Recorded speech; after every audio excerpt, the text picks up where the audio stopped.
joining us. We will start, and Lynn will get started. Okay. All right, we will call the meeting to order at 1 o'clock this afternoon. Our meeting will be streamed live on the county YouTube channel. And I would like for us to start off with the Pledge of Allegiance, please. I pledge allegiance to the flag of the United States of America and to the republic for which it stands, one nation, under God, indivisible, with liberty and justice for all. Thank you.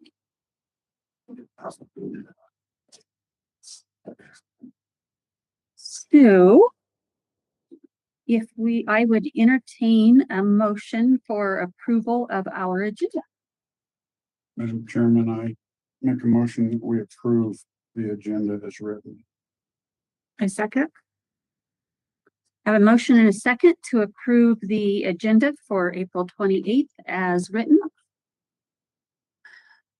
Would you mind calling the roll, Sean? Overton? Aye. O'Hare? Aye. Scritchfield? Aye. All righty. Do we have any public comments today? Anybody? I don't see any extra folks in the room besides our CDOT folks. And do we have anybody online? I don't know who is online. Anyone that wants to do public comments online? Not hearing any, we will move on to the consent agenda. I'd entertain a motion for that agenda.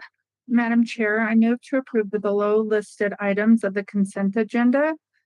We have payroll management report for May 22nd, 2026, motor vehicle DMV report for May 2026, and consideration approval of the public health CDPAG contract amendment number 2 for CTGG1 FHLA 2027-0339.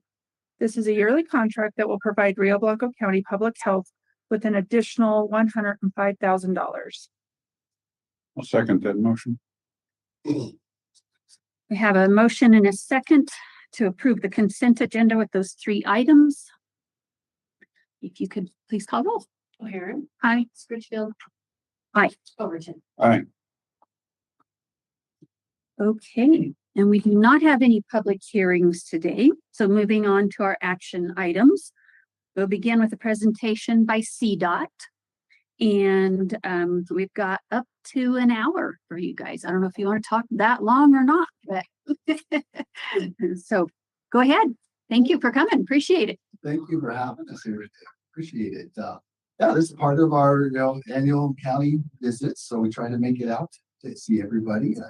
We like to present on what we're doing right now, currently focus on, and then also get feedback. So we have a presentation, 30 minutes worth of slides, and they'll open it up, for any questions, and we can have some discussions.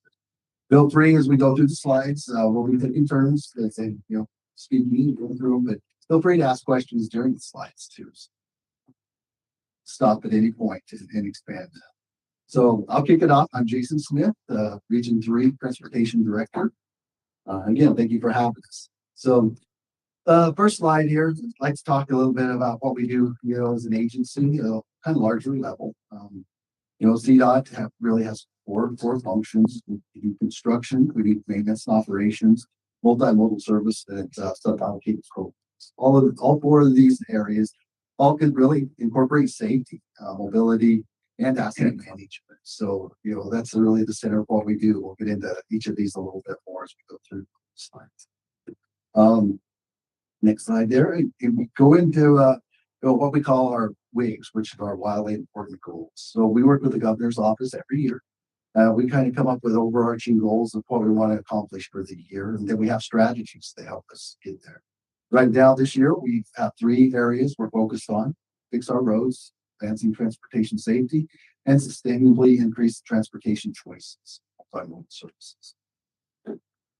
Today, we're going to go through kind of a region overview.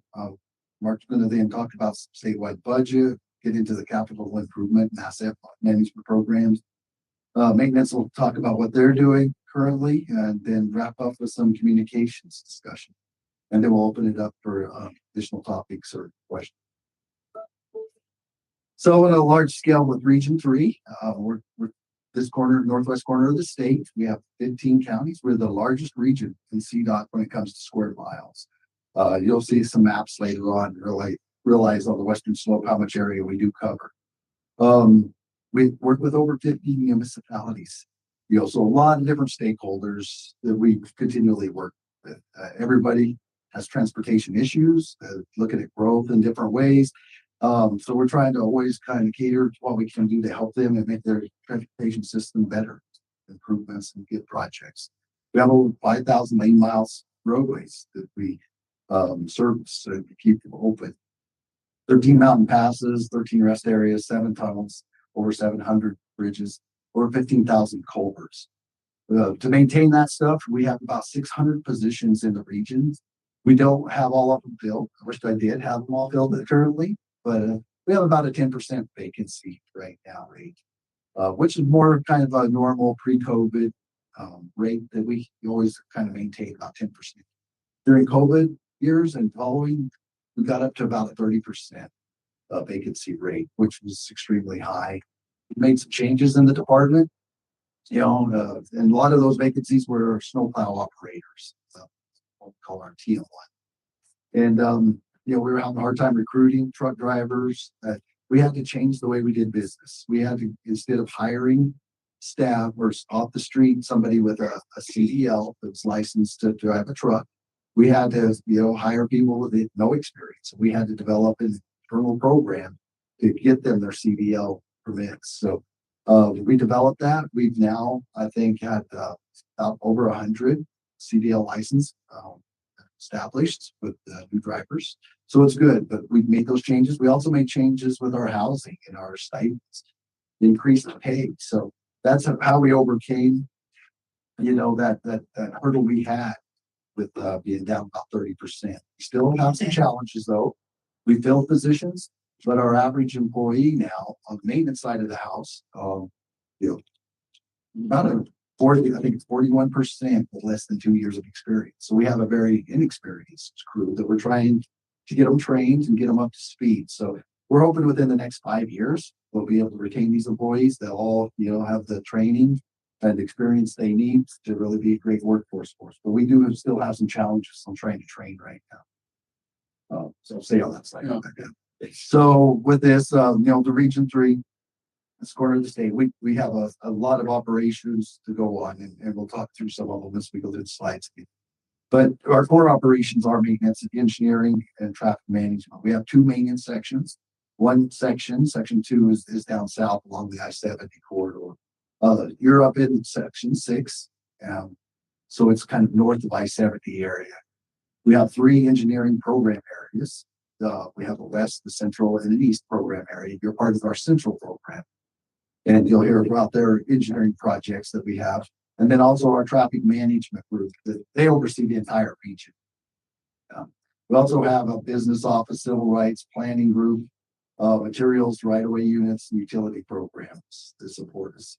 And as a county, you'll work with a lot of these different groups at different times, depending on your own projects or permits or whatever you're needing for. So that's why we bring so many people here with us today, because you do work with a lot of different divisions within our department. Okay. So this slide just really wanted to give you a kind of a cheat sheet on who's who and what positions. So if you ever need to reach out, contact us.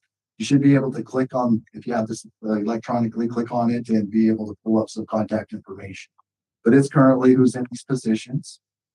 At the top, you'll see transportation commissioners. District 6 is the district you're in. We have a transportation commission that oversees our budget and policy. They meet monthly. So very fortunate today. We have Commissioner Ritter here. Commissioner, like to say anything? Yeah, good. Just happy to be here. Want to listen to your concerns and be able to take them back and see what we can do for you. Thank you. Thank you, Commissioner. Next slide there. So yeah, we'll turn it over to Mark Rogers. Okay, well, I'm glad to be here today, talk a little bit about the overall budget, and then we can get down into specifics. If you want to look mainly at that right side of the page, where it says the Colorado Department of Transportation $1.6 billion. That is our annual budget for like the bread and butter. Our total budget's about two billion, but our bread and butter projects are about 1.6 billion. The biggest portion coming from our federal side, about 35% of those funds come from our federal program. And that again comes from the 18.4 cents gas tax at the pump. Nobody really kind of sees it, but we like to remind people that that's where the majority of the funding comes from. Again, that has been raised since the 90s. And then following up with that, we have Highway Users Tax Fund, which is the state gas tax, and that's 22 cents a gallon. And again, that also has been raised since the 90s. Those are our biggest incomes. It's also not just a CDOT, but comes to the locals, the counties and the municipalities, and I'll talk about that in a little bit. But then we also have the general fund transfers on occasion, and then other statewide funds, the aviation fuel, miscellaneous, other little small funds come in play. And that all goes into CDOT as a whole. And then these other on the left, these are the enterprise, the new fees that they have, and they come in. So they're a separate thing, but they're dedicated to certain things, either to transit, to bridge and tunnel, to the clean transit. So a lot of things that way, those fees to come into. So that's the revenue side of things. And again, feel free to stop me and ask questions if need be. On the next page, you look at the outlay, our expenses. Our biggest expense is our capital construction. Again, this is asset management. So when you think of asset management, you think also of resurfacing, bridge deck, culvert repairs, replacement of actual our assets, and then also any new assets that come along. So it covers our asset management, our safety programs, our 10-year projects, and other items that come along there. And then our maintenance and operations. Our maintenance and operations is our second highest at 20% outlay. One of the things going on right now, as far as CDOT and our budget, is a majority of maintenance can only be funded through state dollars. And so there's a big demand for state dollars to take care of maintenance, but then also we have to have state dollars to actually match federal outlay. The feds don't pay 100% for projects. We usually have to match it by about 20% or about 10%. So to keep the federal dollars coming, we have to have those outlays as well. So the state side, we need to make sure we have enough to cover not only the match, but also to maintain what we do have. So there's a huge demand on our state dollars. Our sub-allocated program has been one of our more popular ones lately. It's also grown the most over the last 4 or 5 years. This is the MMOF. These are some of the TAP projects. These are funds that come into us either through feds or state, and we administer the program right back out to the locals. We don't really take anything off of that. And so those are our 3 biggest, again, on that right side. The other thing is the debt service. We do have, I think it was like $35–40 million in debt service this year paid on bonds that we have done over time. So any questions about that? So now we'll get back into the gas taxes, what I was talking about. So again, these are important to the counties, for your road and bridge, to the cities. We talked yesterday with Eagle County, and they were talking about, the fuel taxes have been flat. And we show that here. Your motor fuel taxes are still around 600 million, staying pretty flat there. Your vehicle registration fees, your faster collection fees, your other road usage fees, those are tending, we expect those to grow. Those are based on something other than the gas tax. So whether new cars or new expenses, those are expected to grow. And then you have your miscellaneous collections and your retail delivery fee, and those are expected to grow or stay flat as well. Here's where it really gets important to the counties. We have the off the top portion that comes off to fund the Department of Revenue, State Patrol, Port of Entries, and those functions. And then we also have then CDOT gets about 60%, and then the counties and cities divide up 20% each of the remaining 40%.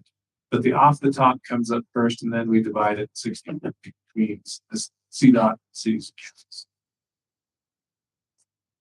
So the next page, we talked about our 10-year plan. We just finished up a 10-year plan. It was approved by commission in May. And so our 15 counties are there, and we have several interstate, I-70 and US 24, 34, and US 40, and 50, 550 running through the region. We had 45 projects proposed in the next 10-year plan that we hope to fund. 10 of them were new projects. And you look at the funding there between 2030 and 2036, we're expecting about 33 million a year to be divided by all 15 counties to get those projects done. I hope to be able to get them done in a quick manner and be able to pay for them. So the next slide, again, the 10-year plan isn't the only item on there. We also have asset management. Again, these are surface treatment, staff bridge, buildings, culverts, tunnels, all the assets that we have to maintain. We broke up years ago. We went to an asset management program because our assets were falling a little behind. So we went to that program. And so every year we kind of say, okay, we're going to spend X amount of dollars. So fiscal year 28, we plan on spending 370 million. And that's statewide. So then Region 3 typically gets about 15% overall. It's not exactly in each category because we may not have a certain amount of assets in each category, but we get about 15%. For example, the culverts at the top of the slide, it had 15,000 culverts in Region 3.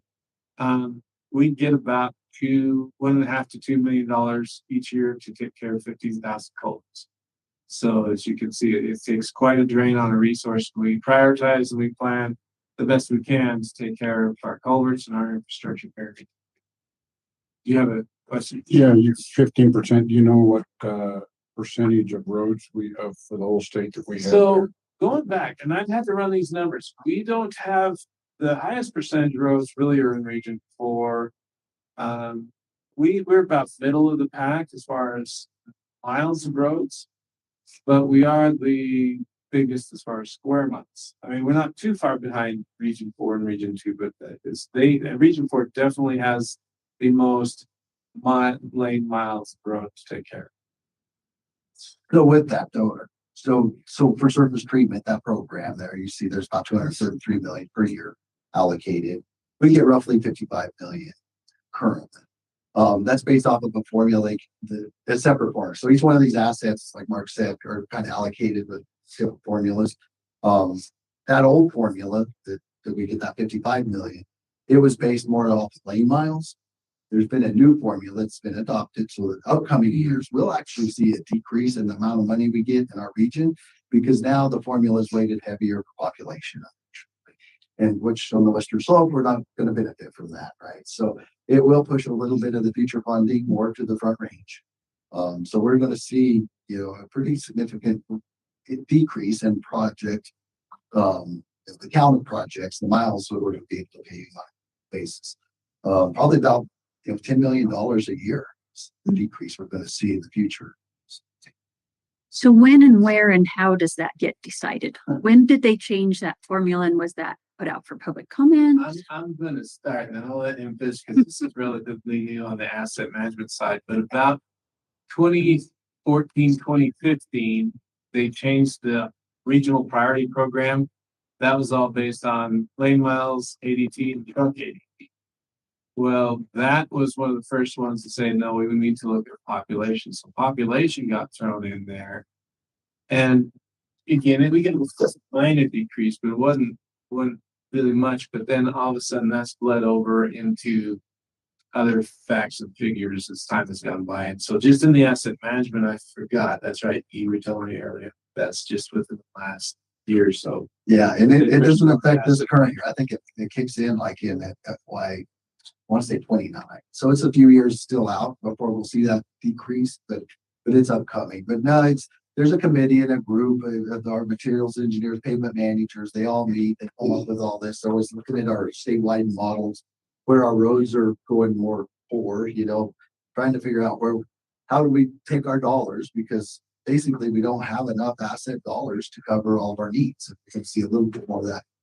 But, you know, we're kind of falling behind. So we're trying to figure out ways to stretch our dollars and to maximize it, basically. And how can they do that? And so they look at different formulas and how that plays out in the future, right? And if you scenarios and what they basically give us the best bang for the buck.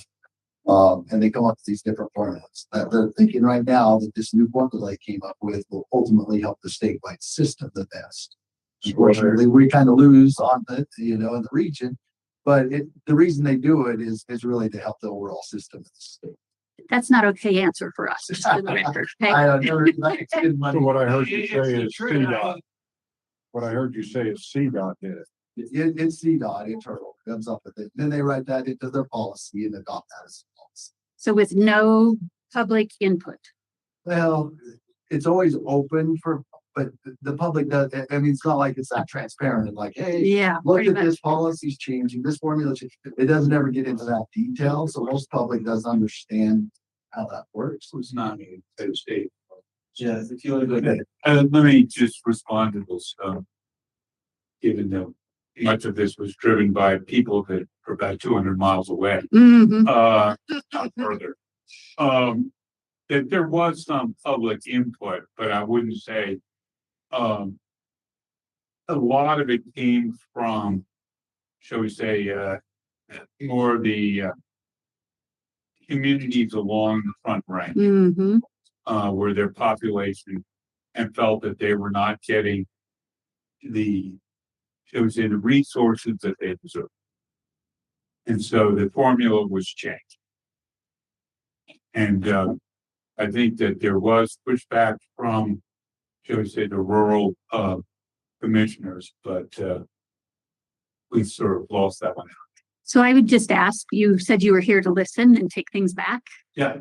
I would ask that is a conversation that's had with county commissioners across the entire state for input on that issue. Early. Thank you. I also wanted to comment on this, since we're talking about revenues here. Apparently, the state doesn't use all of the revenues they collect for roads on roads. And if they would get back to that, maybe we could have a little more money to do that. So some of that goes back to that, you know, first goal I was talking about, the governor's level, that, you know, multimodal, right? And so we're trying to diversify, honestly. Back when I started 26 years ago, it was pretty much focused on roads, you know, and through the years, we've expanded, right? We're trying to do a lot more with our money. We're trying to look at other means and modes of transportation that can help us. And I understand that, but they keep robbing the piggy bank. And that's the bad part, is that we haven't seen a huge increase in revenues. We're trying to expand with the ones we have, basically, and stretch those funds out further, which is good, you know, trying to do more. But the worst part is trying to do it with the same amount of money. So there's going to be an interest, right? Not seeing an increase in funding. It is a huge challenge that we're faced with right now. Okay, sorry to derail you, but as you knew, you were gonna get it. Earlier, so yeah, when it gets to really the money that the counties and the cities getting, a lot of that communication has come up lately because it is kind of getting tight for all cities caps. And so this is where I always put the plug in with basically all commissioners or anyone of like, you know, we'd love to see more funding and those sources. So we encourage anybody to reach out to their state legislators, you know, any contacts they have and have those discussions of what do we need to do? Because as Mark said, we have not changed, you know, our gas fees, gas taxes. They haven't been changed for 35 years. So those were set back then. We're still trying to operate off of that. Yeah, but we know how that happens.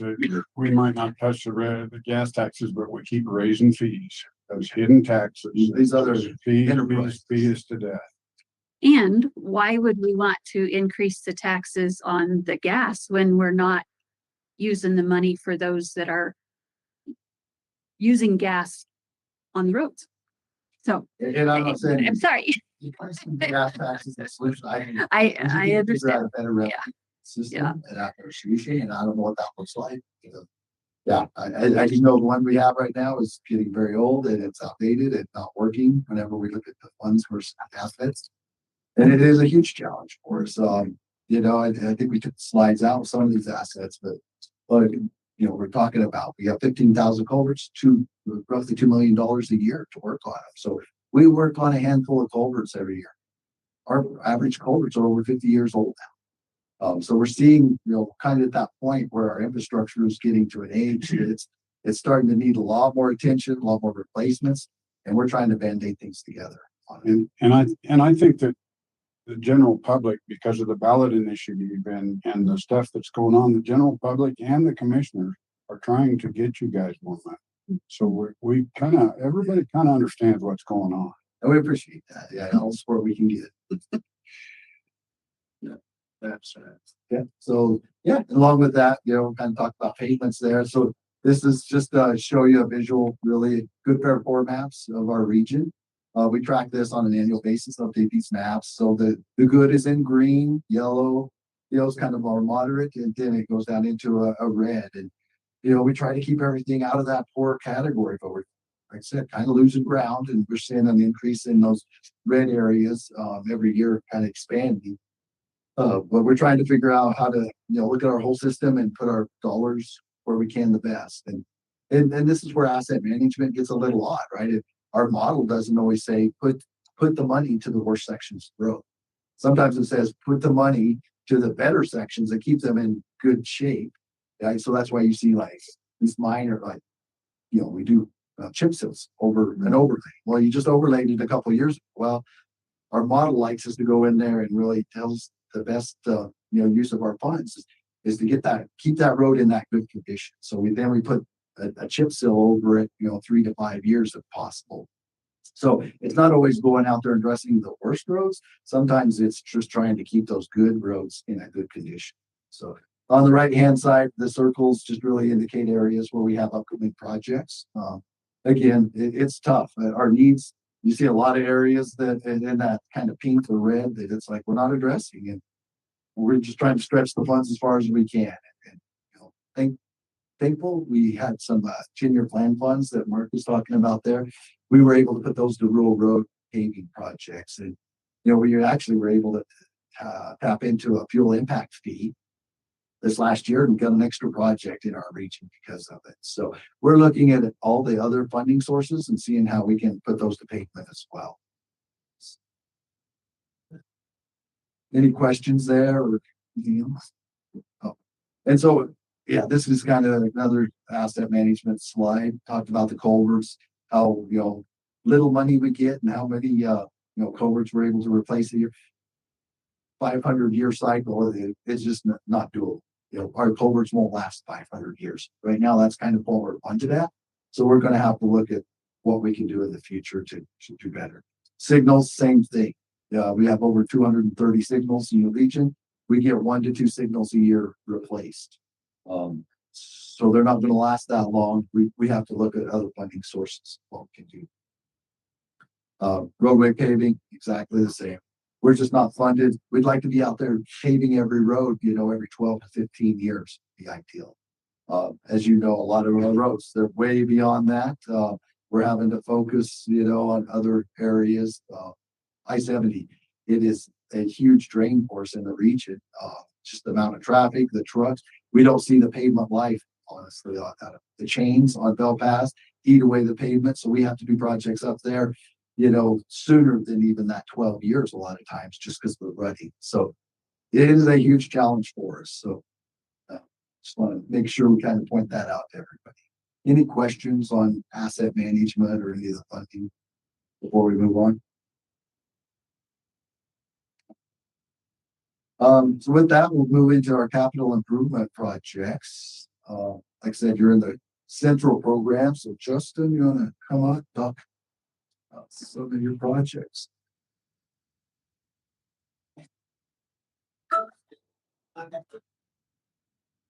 Oh, thank you. So my name is Justin Kuhn. I'm the resident engineer in the Craig residency, and I cover Rio Blanco, Moffett, and Routt counties. For the 2026 construction season, we have 3 projects. We have our US 40 Milner East and West resurfacing project. It pretty much goes from the Hayden Power Plant to Steamboat. We also have the US 40 Sheldon Ditch project, which is basically replacing the old timber bridge, and we're replacing with a CBC. That's just outside Hayden. And then we also have our State Highway 318 Browns Park culvert replacement. It's a culvert that's been on the critical culvert list for well over 20 years before I started here. We're finally getting to that culvert. So that's the projects we have going on in construction this season. Next season, I am glad to say that we will pretty much be down here in Rio Blanco County on a lot of projects. So next year, down here, we have State Highway 13 north of Meeker here. So we're going to be basically starting just outside of town and heading north, going over 9 Mile Hill. And that's going to be a fairly significant project. We got some cold in place recycle on that, an HMA overlay. We're going to do some culvert repairs and lining on that project, shoulder pavement marking. And we're also going to add a culvert repair over on 64, approximately mile marker 90, approximately mile marker around 62. Culvert's actually separated in the middle of it, and we're losing a lot of it. We're creating having a large dip in the road right now, so we'll get that replaced next year.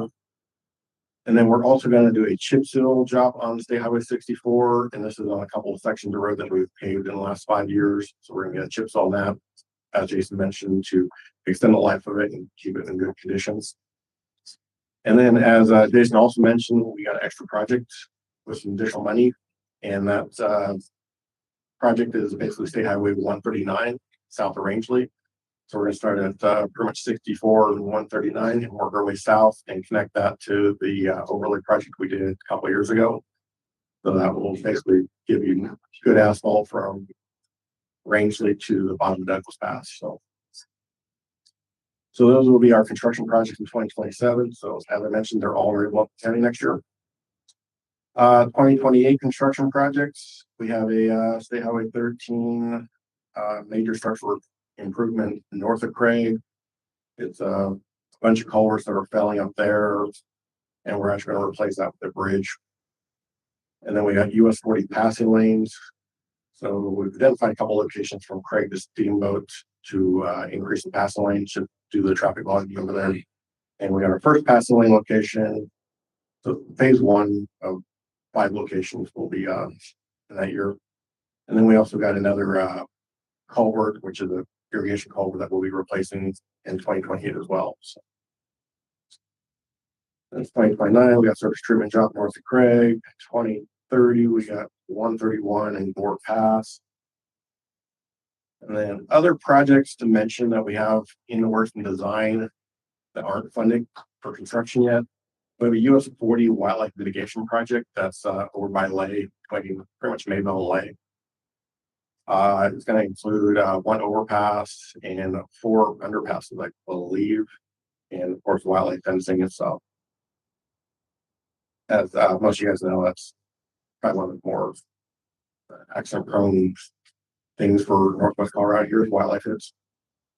We also got some grant money to come up with some US 40 CMV parking, so which should help, especially when I-70 goes down and we become the route for I-70. Mm-hmm. That way, it'll give the trucker somewhere to pull off, park, and stuff for over the night. So, and then we have another project for surface treatment job. We're going to start designing on our State Highway 64 Dinosaur to Rangeley section. So we're going to put that in design, and we're going to design that, get it shelf ready, just in case funding comes available for that as well.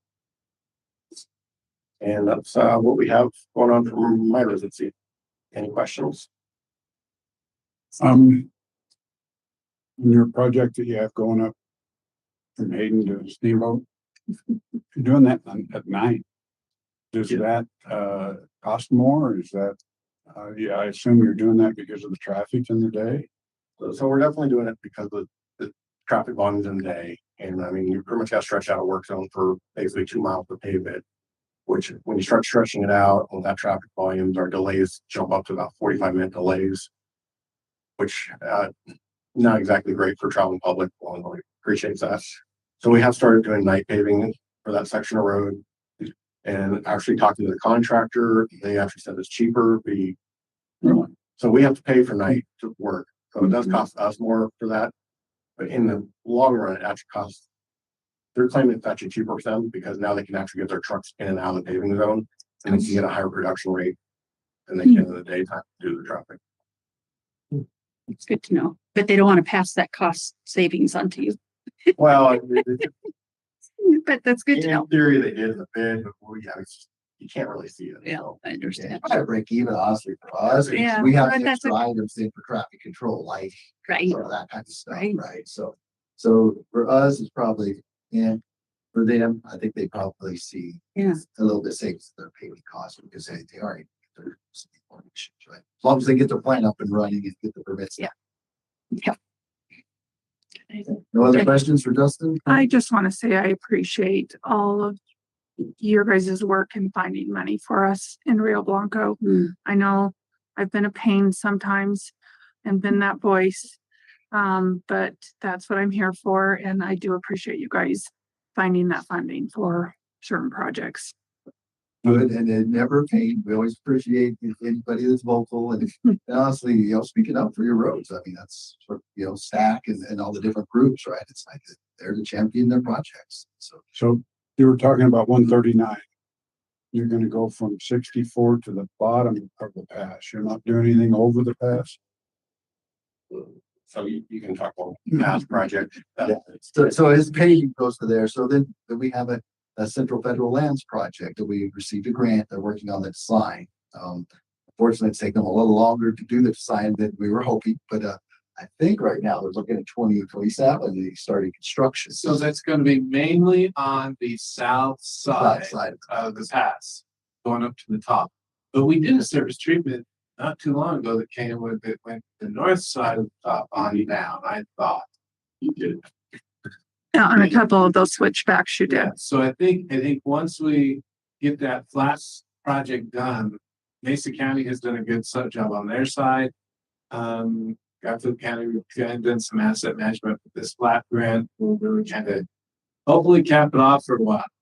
Yeah, we might have a gap that we'll have to come back and fill in. We're still trying to see the project limits, how it all plays out, but yeah, we'll do it. After Justin gets his job done, Central Federal Lands gets theirs done. If we do have some gaps, we'll just have to get a new plan. Good, thank you. Yeah, hopefully then at that point we have Douglas Pass, Highway 139 kind of taken care of for a while. We have tried to focus on. That's a tough one to hold. I mean, It is. in multiple places. So who does, so I get, you're focused on, okay, these are the projects we're gonna do.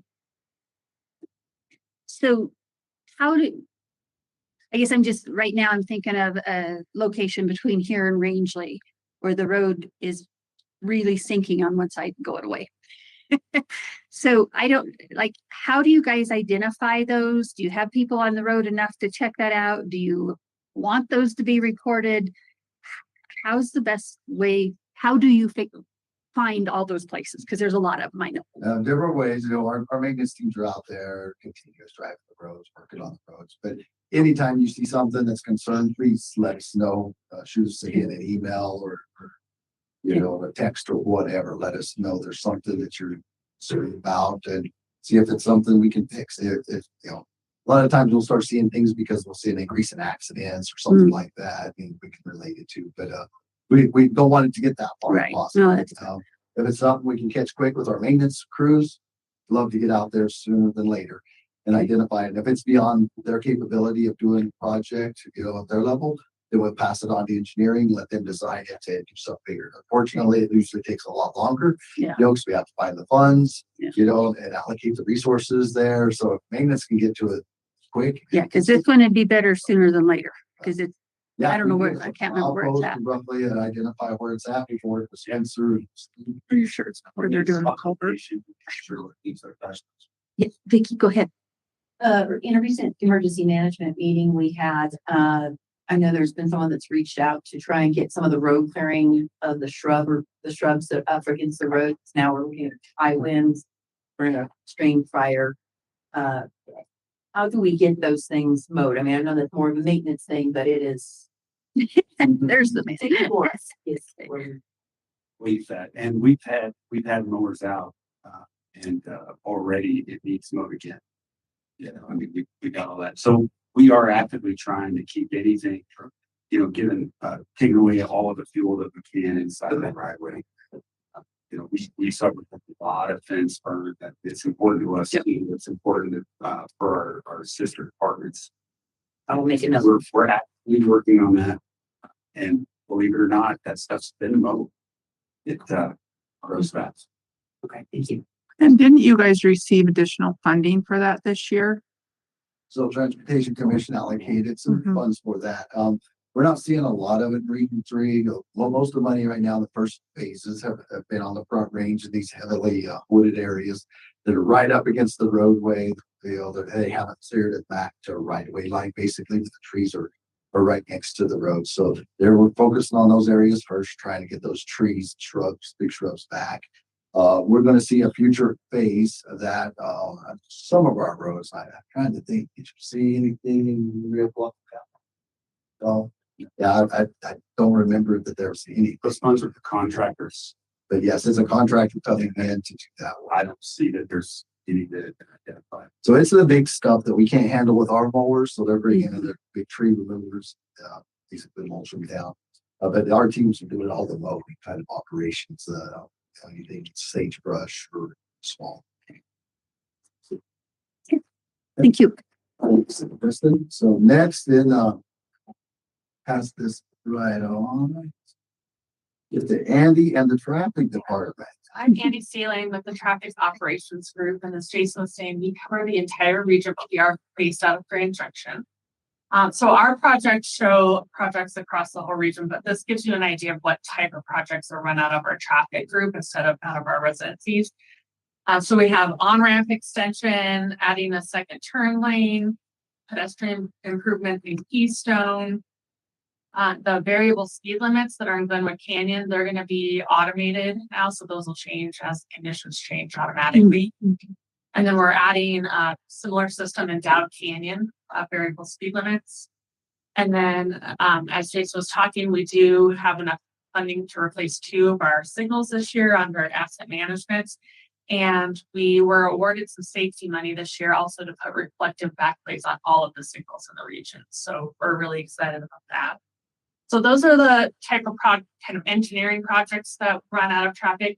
Traffic is a little bit unique. We have an engineering side and a maintenance side. We're kind of split between the 2 operations. So then on our operations and maintenance side of the traffic house, we have 2 in-house striping crews and 1 in-house sign crew. And then we have several offices with signal electricians across the region.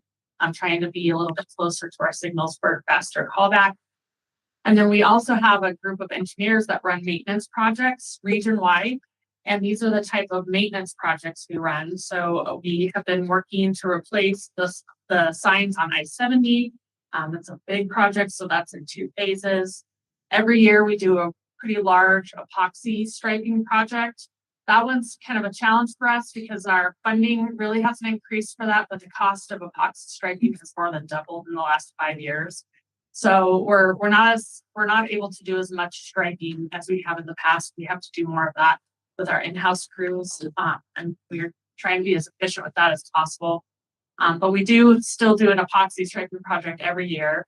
And then every 2 to 3 years, we restripe all of the roundabouts in the region, and we replace stencils in a section of the region. We don't unfortunately have enough funds to replace stencils every year. Like we'd like to, but we do try to replace stencils as quickly as we can. They get worn out. Those are the type of projects run out of our traffic unit. And the striping crew was just down the road here. We met them as we came up. So you'll see new striping on the road. And that's what you're referring to when you say epoxy striping. No, we stripe with what's called a high build. It's a regular paint product. Epoxy is actually a 2-part product. Right. It's a little bit more durable. What far more are you expensive. doing? What's the difference? We used to stripe a lot of the more urban high volume areas and the interstate and our mountain passes in epoxy.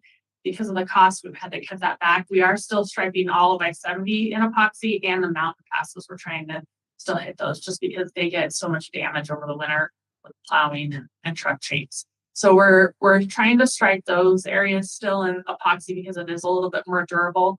But everything else we're just doing in the high build regular paint. Epoxy takes a specialized truck to apply. It's considered a hazardous material, and it's a little bit trickier. The paint we use is a little more straightforward. It's pretty close to what most municipalities, counties use. Any other questions for Andy? Correct. Okay. So here, kind of just back to kind of our goals, statewide, what we're focused on. We're always focused on safety.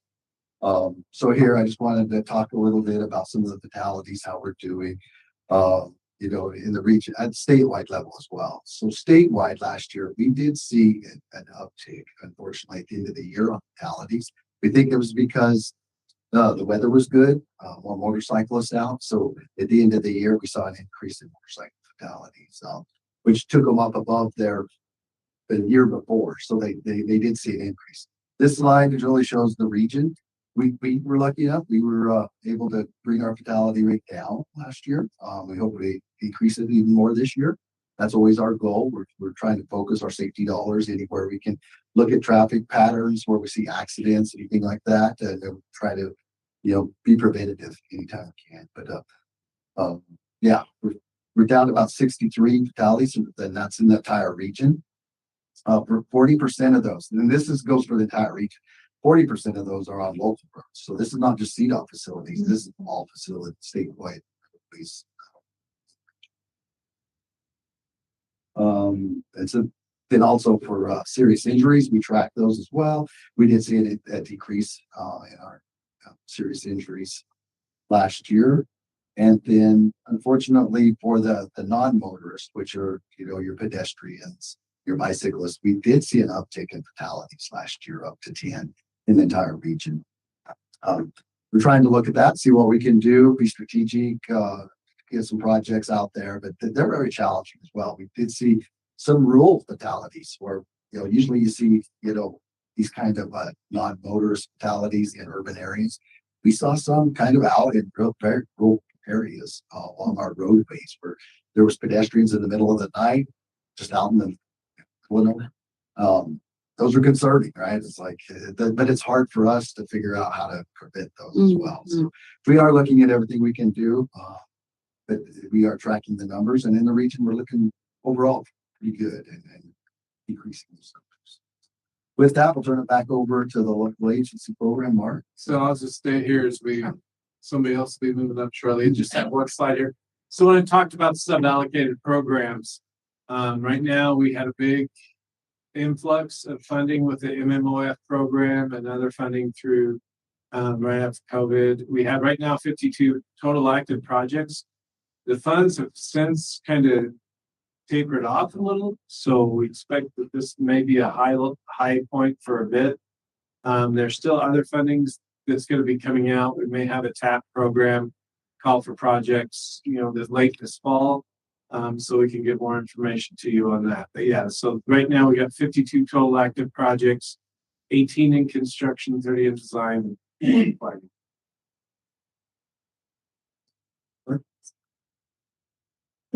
I'll turn it over to Spencer. I'll go over, you know, maintenance in section 6. Hi, everybody. I'm Spencer. I'm the superintendent up here for section 6 maintenance. This is Ed Daniels, he's the deputy superintendent up here, and Kirk Martin is your area foreman. Just put a face to your maintenance team. So in the interest of time, I'll buzz through this pretty quick, but I know you might have to. So anyway, starting off up here, under safety and travel, safety and travel public. We like to focus on guardrail. This is a statewide initiative, statewide priorities. Guardrail, debris removal, patching, snow and ice removal, and increasing our drainage. On infrastructure preservation, we do this with chip seals, we do it with crack pours, and we invest in preventive maintenance anytime we've got budget and time. We invest in that. It's probably a good point to let you know that in maintenance, we are looking for CDOT's dollars as much as you guys are. So important to know that we spend all of So traveler and freight mobility, keeping lanes open, and traffic flowing, work towards consistent travel times and reliability of the highway system. On the environment, our crews respond to hazmat incidents. We work on containment. We do that, and we also go to the other extreme on our facilities. We manage our facility runoff control to make sure that any water that hits our property needs it in a clean, as it's at least as clean. So we can try and be good stewards to our environment.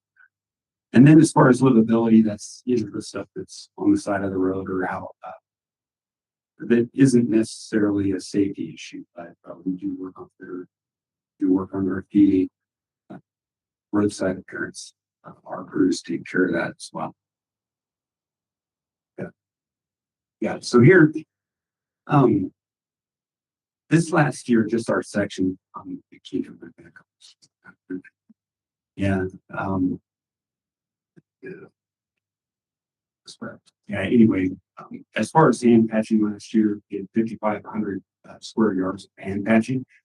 We did 12,500 tons of asphalt in this section this year, and that's everything from earth and asphalt to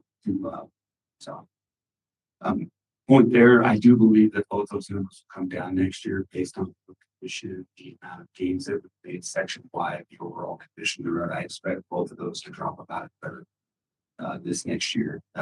It's not that maintenance won't happen, it's going to be different, right? A lot of shouldering, a lot of guardrail touch-up, things like that.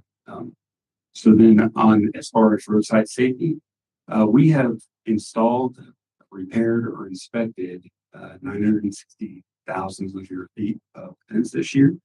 Guardrail, we've installed or inspected 13,800 linear feet.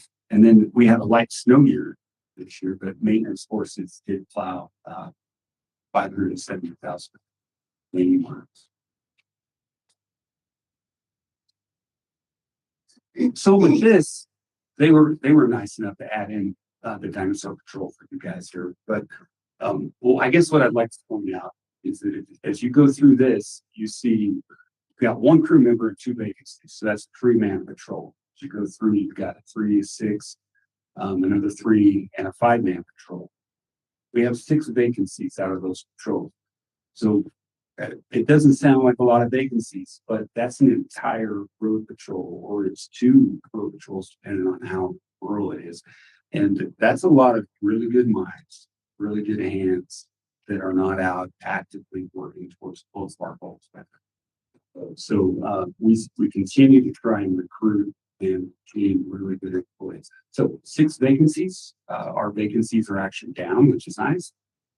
But those vacancies have a lot of value to us that we're not able to apply for companies.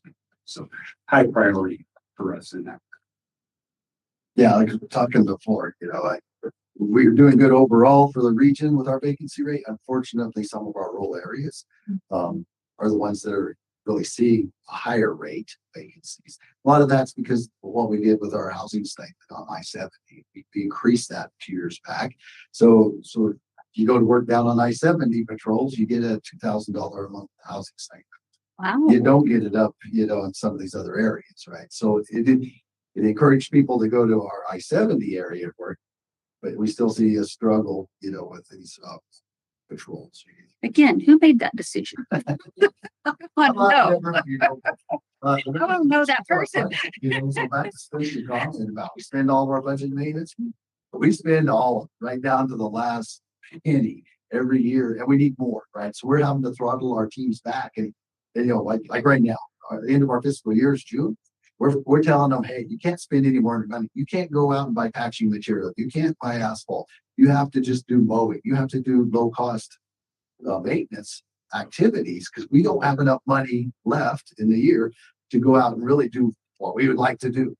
So we spend all their money, but we really need more, on the maintenance side. Even in the light snow year, we're short of money, and we're having to dial our staff back. When it comes to roadway maintenance to get to next fiscal year. So some more challenges we have. Excuse me. What's an average year for snow removal? at 570 this year, is it Oh, we're close to 1 million. drew down? Yeah, we really are. Usually we're running around the clock. And this year we did have shift work and we had snow in the high country, but not here in lower levels. So you're down to 50% or something. I'm guessing, but yeah. And you, on a normal year, we always have to go to the Transportation Commission and ask for more funding for our snow and ice removal. They have a contingency package set up, and we go and request it whenever needed. And yeah, usually by midwinter, you know, in a normal year, we're having to request more funds for snow removal. This year, we didn't have to go there. That's where they come up with that extra money, go out and do the free. Okay, that's what I was gonna say. So do you have to let that go back to the general fund? Okay. thank No, it you. doesn't go back to the general fund.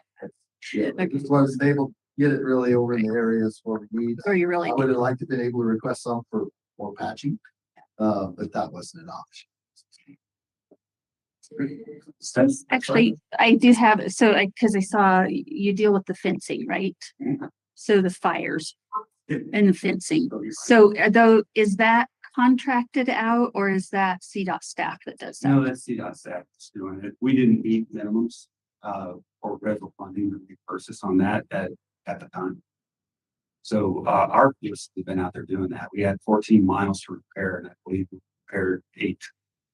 Well, actually, it's replaced most of it, but I just will say that we hear lots of comments from people. We're not sure how long it's going to continue to stand. Some of them, it's not the most professional fence building, I guess. That's what I would say. But I get that if you haven't built fence before, what that might look like. But just lots of people watching that closely as far as where it'll go. I know you are. If it's not by me, it's by somebody else, right? So Oh, we understand Yeah. the struggle there because try to, you have to come up with the fence needs put back. You don't Yep. have the money to do it. You do it the best you can. Yeah, it's pulled our crews really off the road, and they do. and they're not fence Really? builders. I mean, that's a whole nother set of skills. I mean, I get that. I didn't know if it was contract, and that's what I was concerned if it was contract. I'm like, what? Hopefully, you're seeing an improvement as they go. They're learning. I imagine it is another set of skills. Trust me. They've done a lot of it. Okay, thanks. Thank you, Spencer. And with that, we'll turn it over to Chuck with communications. Good evening, everyone. All right, so hi, I'm Chuck Marsh. I'm one of 2 that we have as communicators throughout the region. So I pretty much have the majority of the region, but I have Austin Deneen, as you can see up there. She is our I-70 Mountain Corridor Communications. So basically, I get the fun part. She gets the sporty part when it comes to winter time. She gets to deal with Glenwood Canyon all the way to the Eisenhower Johnson tunnels, and then US 40 up to Winter Park, and then Loveland Pass.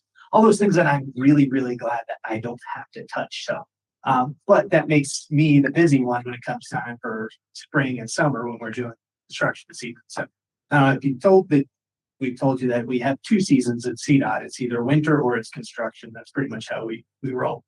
My job is basically to talk about all the people that we do have and the things that we do with the limited funds that you've seen or heard us talking about. So, as Spencer mentioned, we've got just a minimal amount of people working in this county alone. So what I really try to do is highlight them and what they're doing. So we can kind of talk about the things that they've done, whether it was supporting the fires or putting up fence. So we had the striping going south on 13, but we had the fencing they're working on it on the northbound side as we passed by them as well. So matter of fact, actually, I got here a little bit after them because I stopped to take a lot of pictures.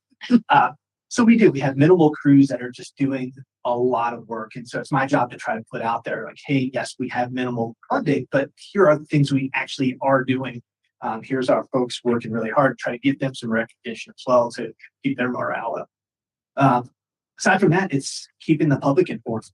When we have projects, we usually have subcontracted public information managers who are kind of the grassroots, the folks that are making stakeholder lists and reaching out for every aspect and every week of what's going on in the project. It's my job to kind of oversee them and make sure that they're doing what they need to. And then anytime there's any media, that comes to me because I'm not gonna let somebody else speak on behalf of CDOT.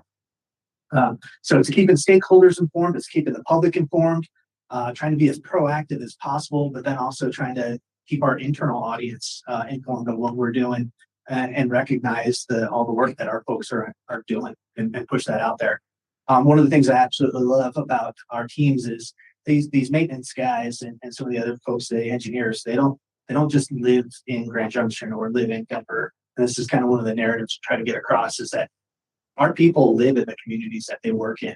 They know the same potholes that other people are hitting every day because their families hit them every day. They hit them every day. They know what needs to be fixed. They know how to get fixed. So trying to make that we're not this faceless entity with our Denver fingers and everybody's chili. These are people that actually live here, care about here, and work on the roads.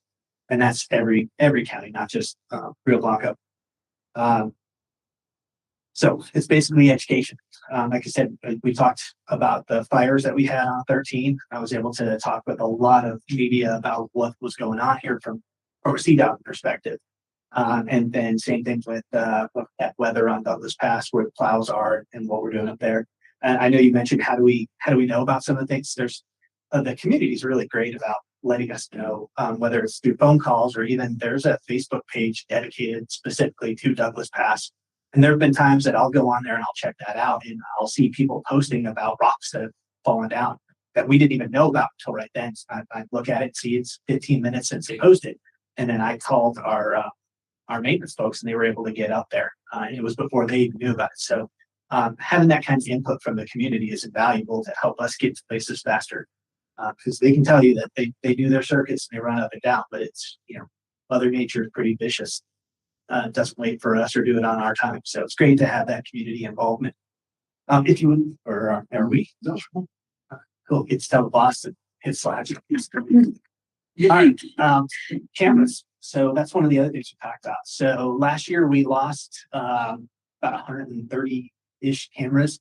We're bringing 69 of them back throughout the area. Basically what happened was we had a contract with a company that frankly wasn't doing a great job in the first place. So we lost that contract. We tried to get it back with them. They wanted 10 times more money than what we were paying for them. And we said, that's being poor stewards of, taxpayer funds. So we're going to just take that on from CDOT role. We're going to own them and we're going to manage them. We're going to maintain them.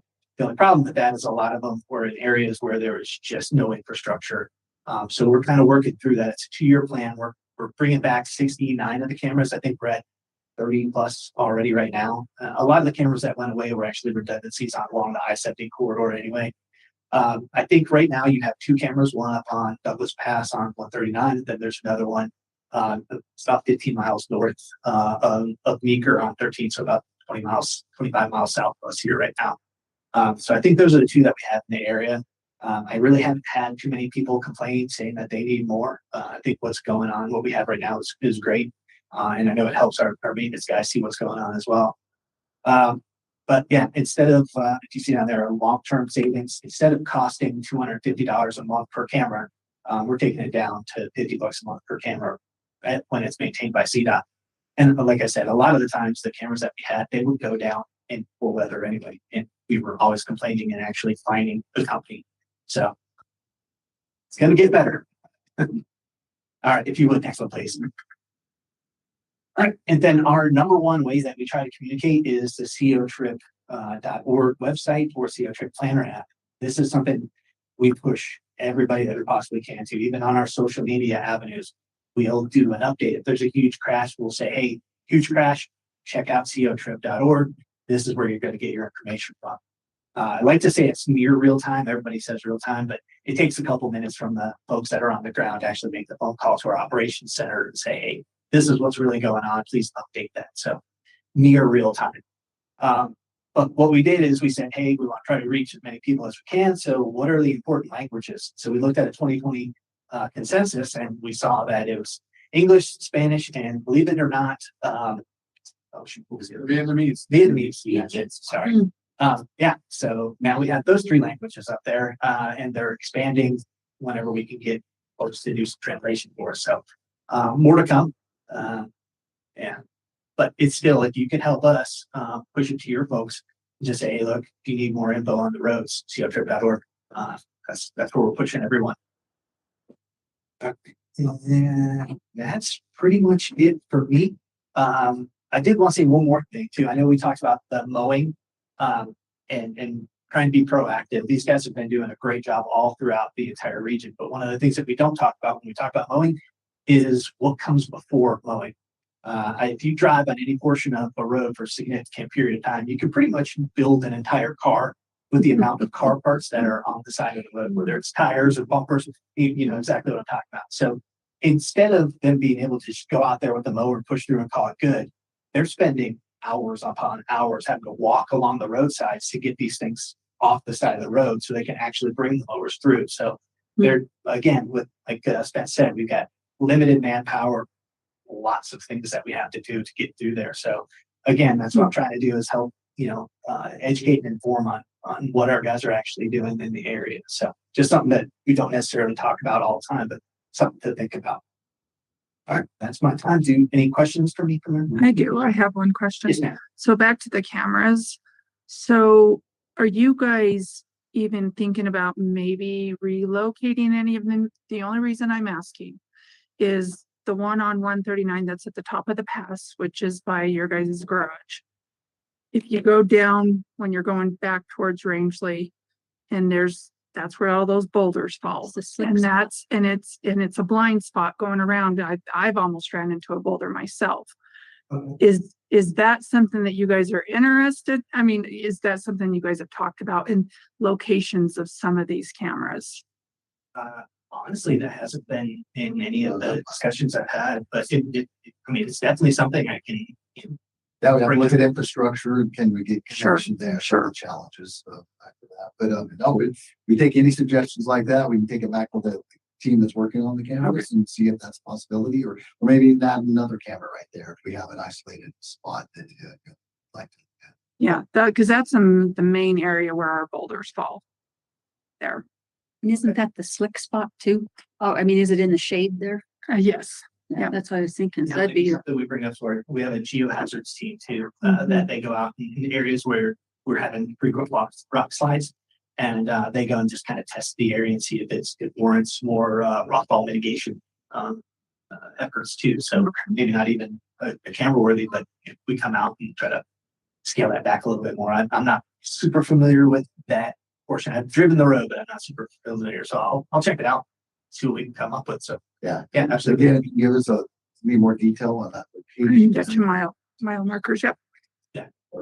And I think I can go back on that Douglas Pass Facebook page. Yes, they're very active, very active. I'd like just ask, so on I mean, that's a really good point with all the stuff. I like the car parts on the side of the road and stuff. And you see the areas that you have your volunteer groups that clean those up. I wonder if in those scenarios where we know we're needing some mowing and so forth done, if there was a way to communicate, if there were volunteer groups that would be interested in doing something like that. I don't know. We usually have volunteer groups reach out to us anyway, because our maintenance folks will actually provide vests and bags. Yeah, we have the Adopt a Highway program. Yeah, that's what I was thinking. I couldn't think what it was called. So yeah. Absolutely. So I didn't know if that would be of any value, especially where you know you need to go, but because usually they like a certain spot so they can put their name on it, but there may be somebody that's just interested in being of value somewhere where you need them. Yeah, absolutely. If somebody's interested, I think they reach out to maintenance folks anyways when they're willing to do that. Yeah. Just so you send them they can really call any of the CDOT offices and we can approve that. Okay. Usually we have that handled at the office level. Perfect. Okay. Thank you. And back real quick to, how to communicate with us. We have a customer service line, one phone number to call in and report anything. So Amy's here with us. She's a new hire. Good. She's learning that system. So yeah, we encourage anybody to get that number out there, call in. She answers the phone, she logs that stuff, whether it goes into the maintenance, engineering side, response, emergency, anything like that. She'll get into get it to the correct people and groups that need to know about it and, so get it handled as quick as we can. So then the one that I don't think I heard about is weeds. Who deals with weeds? Thanks. Maintenance does that? Us as well. Okay. Okay. I know it's been a few years ago. It got a really bad patch up, I don't know, probably 10, 12 miles south of town here, but I haven't noticed them so bad, but I just didn't know which department deals with that. So, Yeah. Section 6 maintenance. Maintenance, weeds, it's one of those things that, we used to have a stronger weed program. We're trying to rebuild that, regrow it. It's hard to keep certified weed sprayers. I know. As you guys know, and supervisor, somebody in charge of all that. It's been a challenge for us recently, and we're trying to figure out how to bolster that up a little bit. So we're trying to figure out some incentive programs, payment, how to hire those positions, because it's kind of been more of a voluntary kind of program where it's like you get a little extra money if you're willing to do this. We're starting to have to relook at our positions. Some of them are dedicated to that. So when we hire, it's like, oh, you will. that's your job. Yeah. What happened down there was that construction down there. Oh, And that's the right. weeds weren't taken care of when the construction was done, and it just went crazy got into the farmer's wild. fields. It's always one of our challenges with the recommendations of the seats that they put into these projects. A lot of times, it's interesting what you end up with after a project comes through, right? So, good. Well, and so you do hire that again, you don't contract that out where it's a seasonal projects, thing. I would almost think it would make sense to do contract, but I don't know if it, Well, so in the past contracts have, we haven't been able to afford to do, the way that we want it done. And then we don't always get the quality that we prefer done. Up here, he says it was a challenge, but yes, the entire crew retired. The entire crew retired. So Right at the cheers same to them time. for making it to the end. But getting everybody retrained, getting supervisors in position, people that have the skill set, that want to, all of that in the same area is the challenge. But we've got a good program. well, good enough. Thank you, guys. And some of It's our a- counties, we actually are able to do agreements with it. They have, Right. the weed spraying program. It's a good one set up. We can work with you and Okay. pay you some funds. We transfer that over to come out and spray too. And I don't know, do we have these contracts right now or? We have to. And so, that's an option if you guys are interested Okay. in that. If you guys have. I have to visit with Jane. ability, We're absolutely we can talk. Okay. That might be worth the conversation anyway, since she's running up and down some of the roads Yeah, anyway. and some of the complaints we get, we could partner it and get it done. So, okay, because we do with Forest Service and BLM and stuff at times, so. Yeah, we'll visit with Jean or Jane. She's our lady. All right, well, thank you guys, really appreciate it. I know we complain a lot, but we appreciate a lot too, just for the record. Yeah, thank you, Robbie, for taking the time today. Sorry Yeah. we ran over a little bit, but it was a great conversation. We didn't add anything to that. So, thank you. Thank you. I'll just leave all this stuff. Thank you. So do you know Rich Garner? Have you met him? I can take you in here. He's our guy. I'm thinking this is- this is- Thank you. Rick Ritter. No, thank you. That was great. You bet. Thank you. Really appreciated having us. Yep. Appreciate you coming. And, Remind me, where do you live? Oh, Creek, just You're over not- there, yeah. just over, Did you go over- over the top? no, I didn't. Thank Well, it's really, you in I person. got I beaten up think by my I've wife seen you about on this. camera. Cause she said, what do you mean you run over and you're not taking me? And I said, well, you've done something in Steamboat and I can't take No, you. thank you. And she said, all right, well, you gotta schedule another. All these things I would. Here's my, please pass it around. Helps when I got someone. And voicing their feel concerns. free, We'll keep doing what we need to do. give me a but I know call, you guys are send me fine. an email. We do I love hearing. Well, Thank you. Thank I was you. gonna say, one of the things that we really got done this year in the legislature is funding for wildlife crossings, which I know in this region is a big issue. And, Get insurance companies to help you with that. oh, don't, will you email me that? Sure. I have been in conversation with Hartford Insurance. Oh, okay. because what do you think their logo is? Elk, right? Larry the Elk. And I said, hey, we have a mutual interest here. Yep.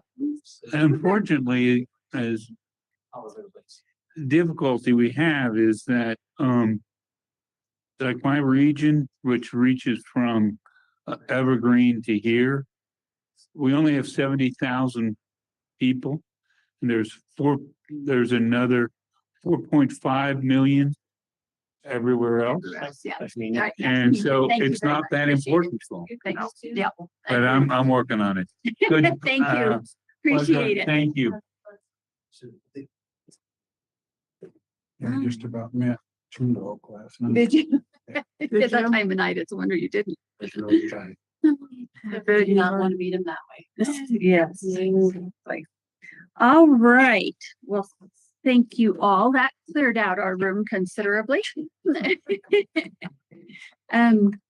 Let's see. So moving on to action item number 2, I would entertain a motion for the civic forum.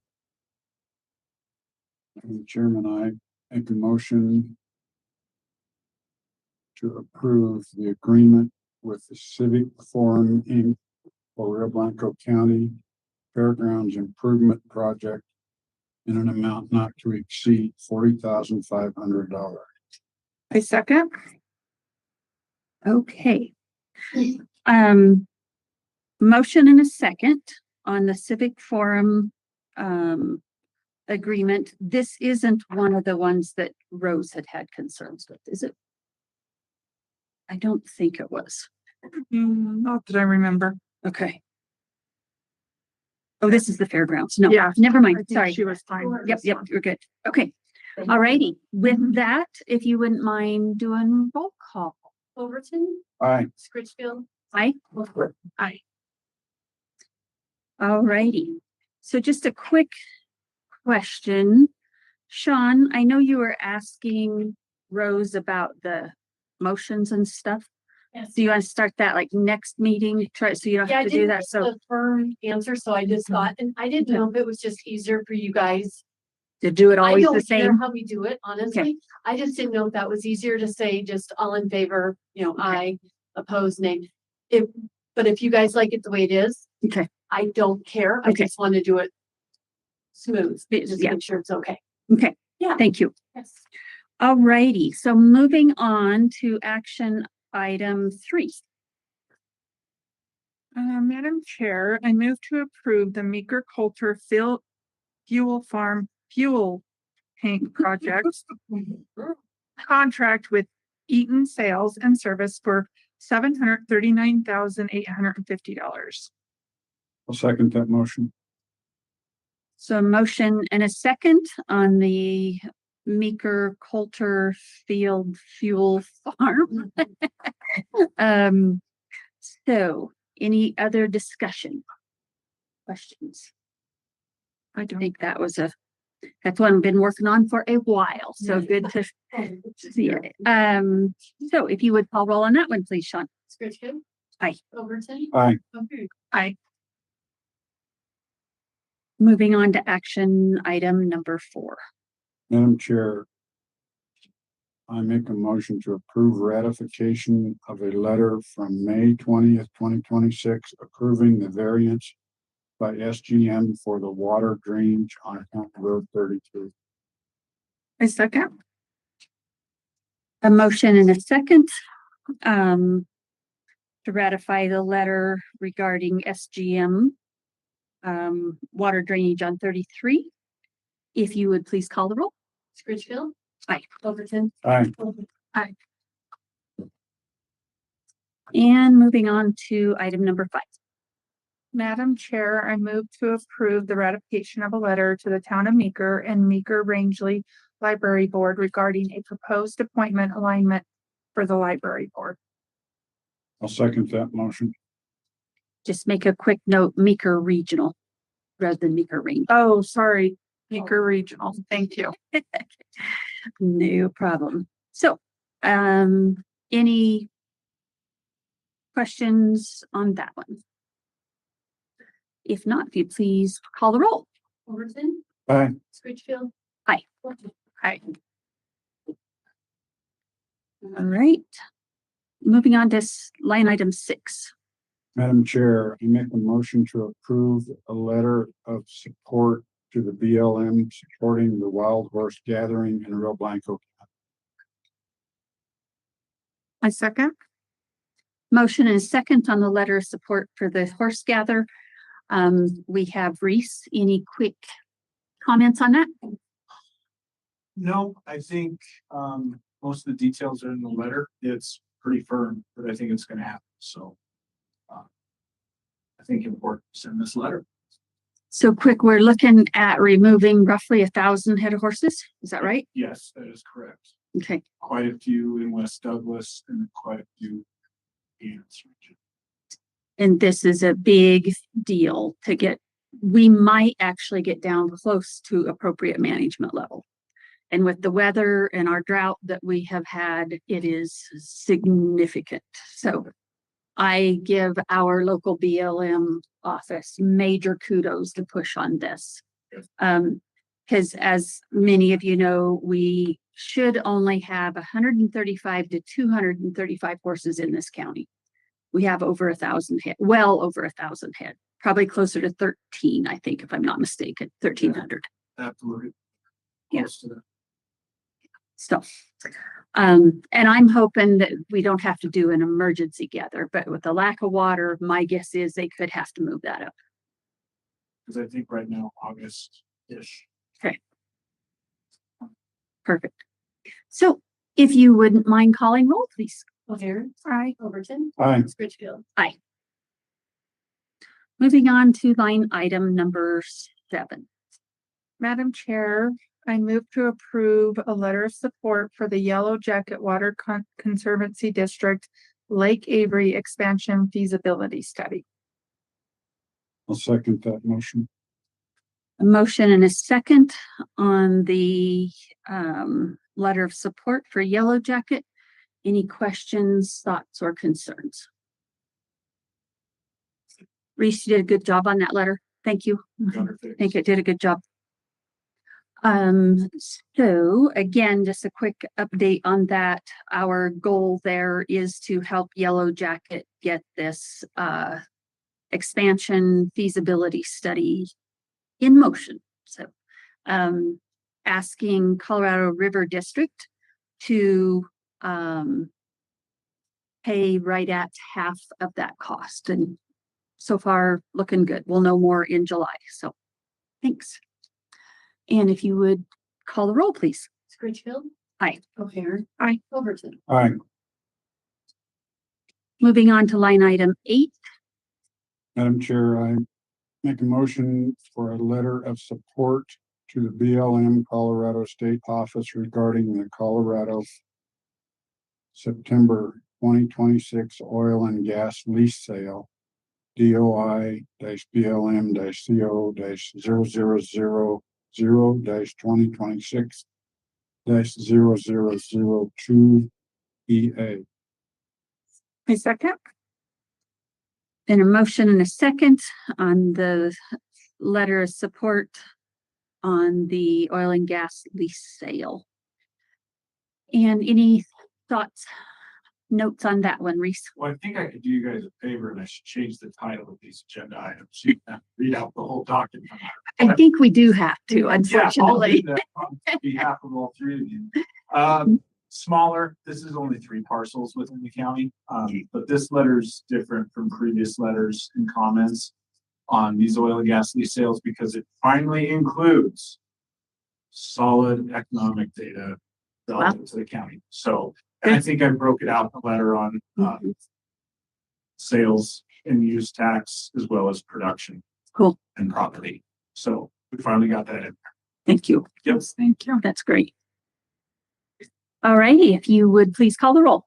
Scritchfield. Aye. Overton. Aye. O'Hare. Aye. Okay. Moving on to line item number 9.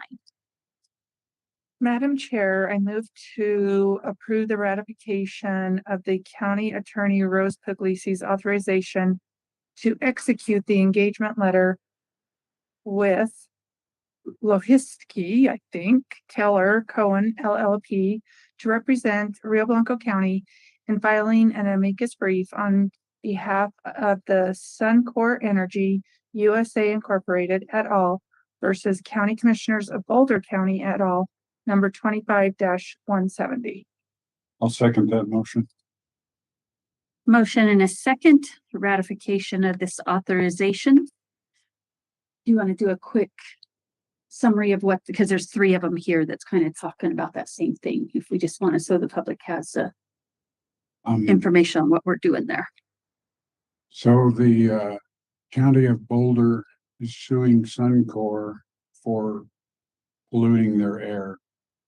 And if they are allowed to do this, it will open up the blood banks for the whole United States. And Rio Blanco County, along with several other counties in AG&C, can see how that would be detrimental to our economy and the whole system. And so we are attempting to help sway the Supreme Court to make the right decision. This when Boulder County sued Suncor, it went to the Supreme Court of the United States, and they picked, there's 100 of these suits going on, and they picked Boulder County to hear. So the outcome of this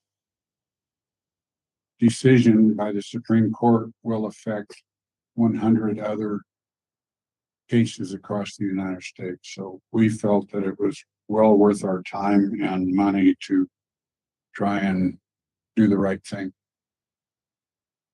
Thank you. I think it's an extremely dangerous precedent. I sure hope that it comes back with the right decision, because otherwise there isn't an industry that's not a sitting duck. And it will hurt us all. It will. Every individual. Yep, it will. The liability that comes with any of that is going to be crazy. So with that, if you would do roll call, please, ma'am. Aye. Overton. Aye. Scritchfield. Aye. Moving on to line item number 10, please. Madam Chair, I move to ratify the county attorney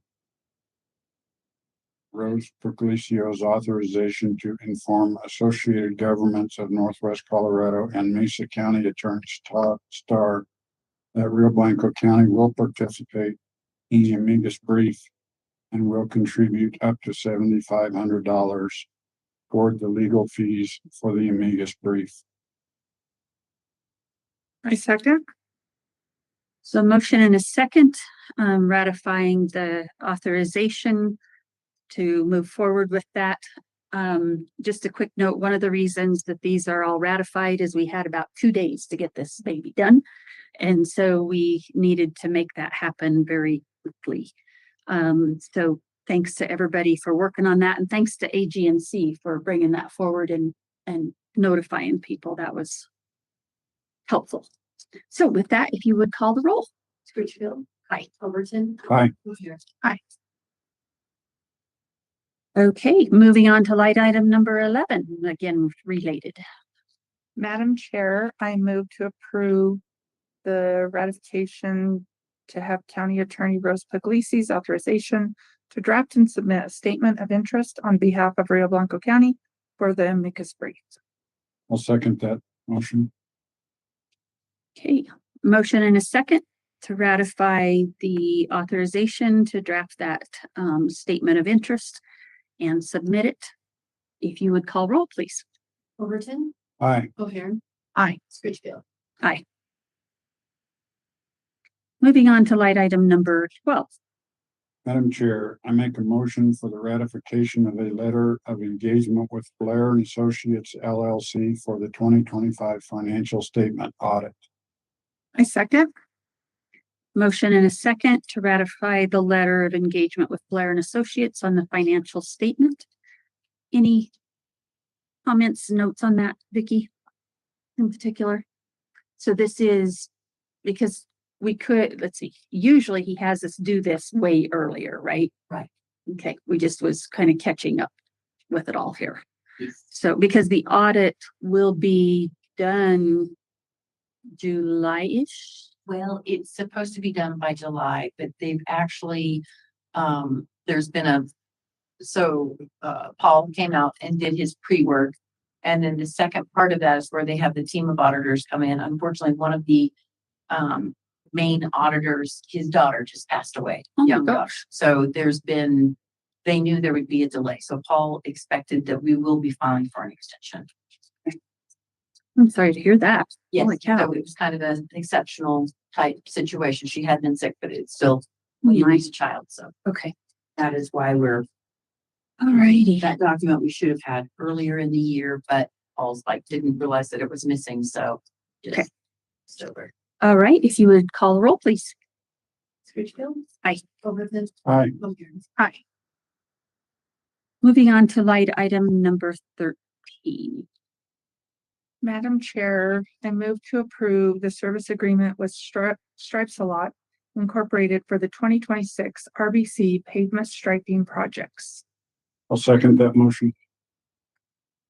Motion and a second to approve the service agreement with Stripes a Lot. So I just quick note, I found it interesting after looking at the scope of work they charge. Basically, it looks like by the gallon of paint rather than the mile on the road. That was really interesting.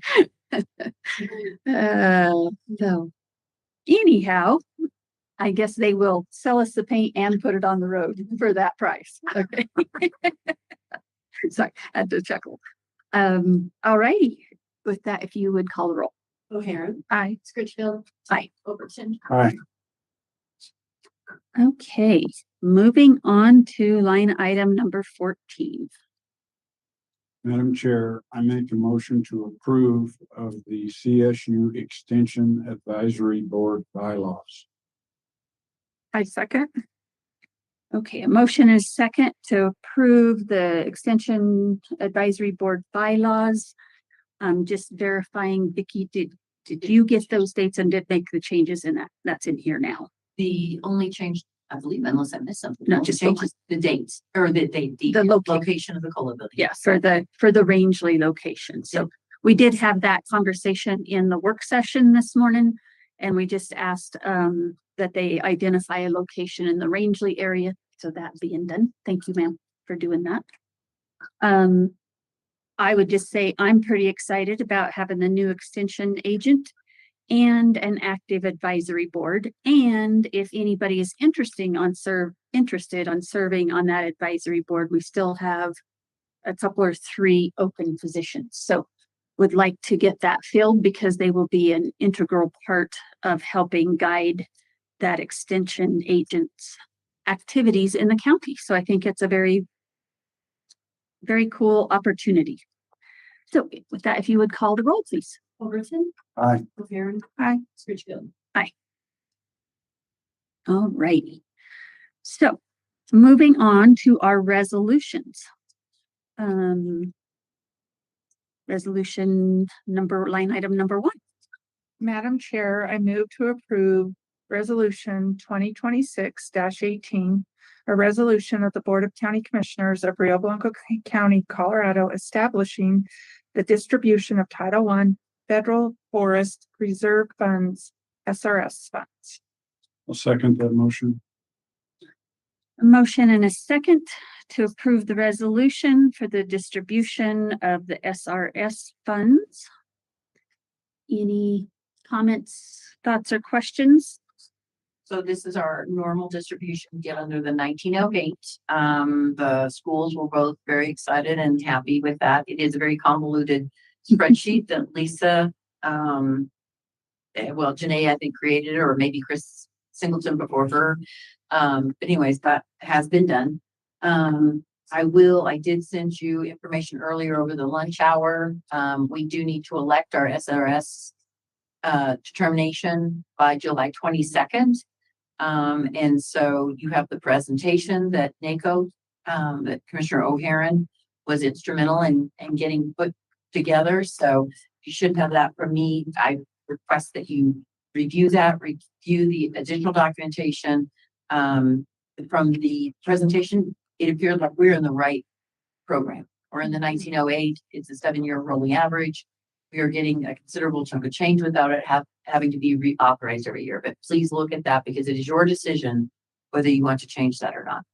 So, And additionally, and I don't know how many years it's been since we were actually able to reelect a position on that, so we may not have another chance. So Long time. yes, so we need to make the right decision moving forward, especially knowing that we will start probably getting receipts on the forest, and that's how they base 1908. So we just need to be mindful of that, just knowing that we may not get this election again. And so just for note, the amount that we received is for $498,220,000. And so, 207,591.88 went to Road and Bridge. RE1 school district received 174,173, and RE4 school district received $116,454, and the Route School District 3 JT did not receive any. So we don't have any students going to that school now. Is that what that means? last one graduated 3 or 4 years Oh, ago. well. Okay. All right. With that, if you would call the roll, please. Scritchfield. Aye. Overton. All right. O'Hare. Aye. Okay. Resolution number 1 down. Moving to resolution number 2. Madam Chair, I make a motion to approve.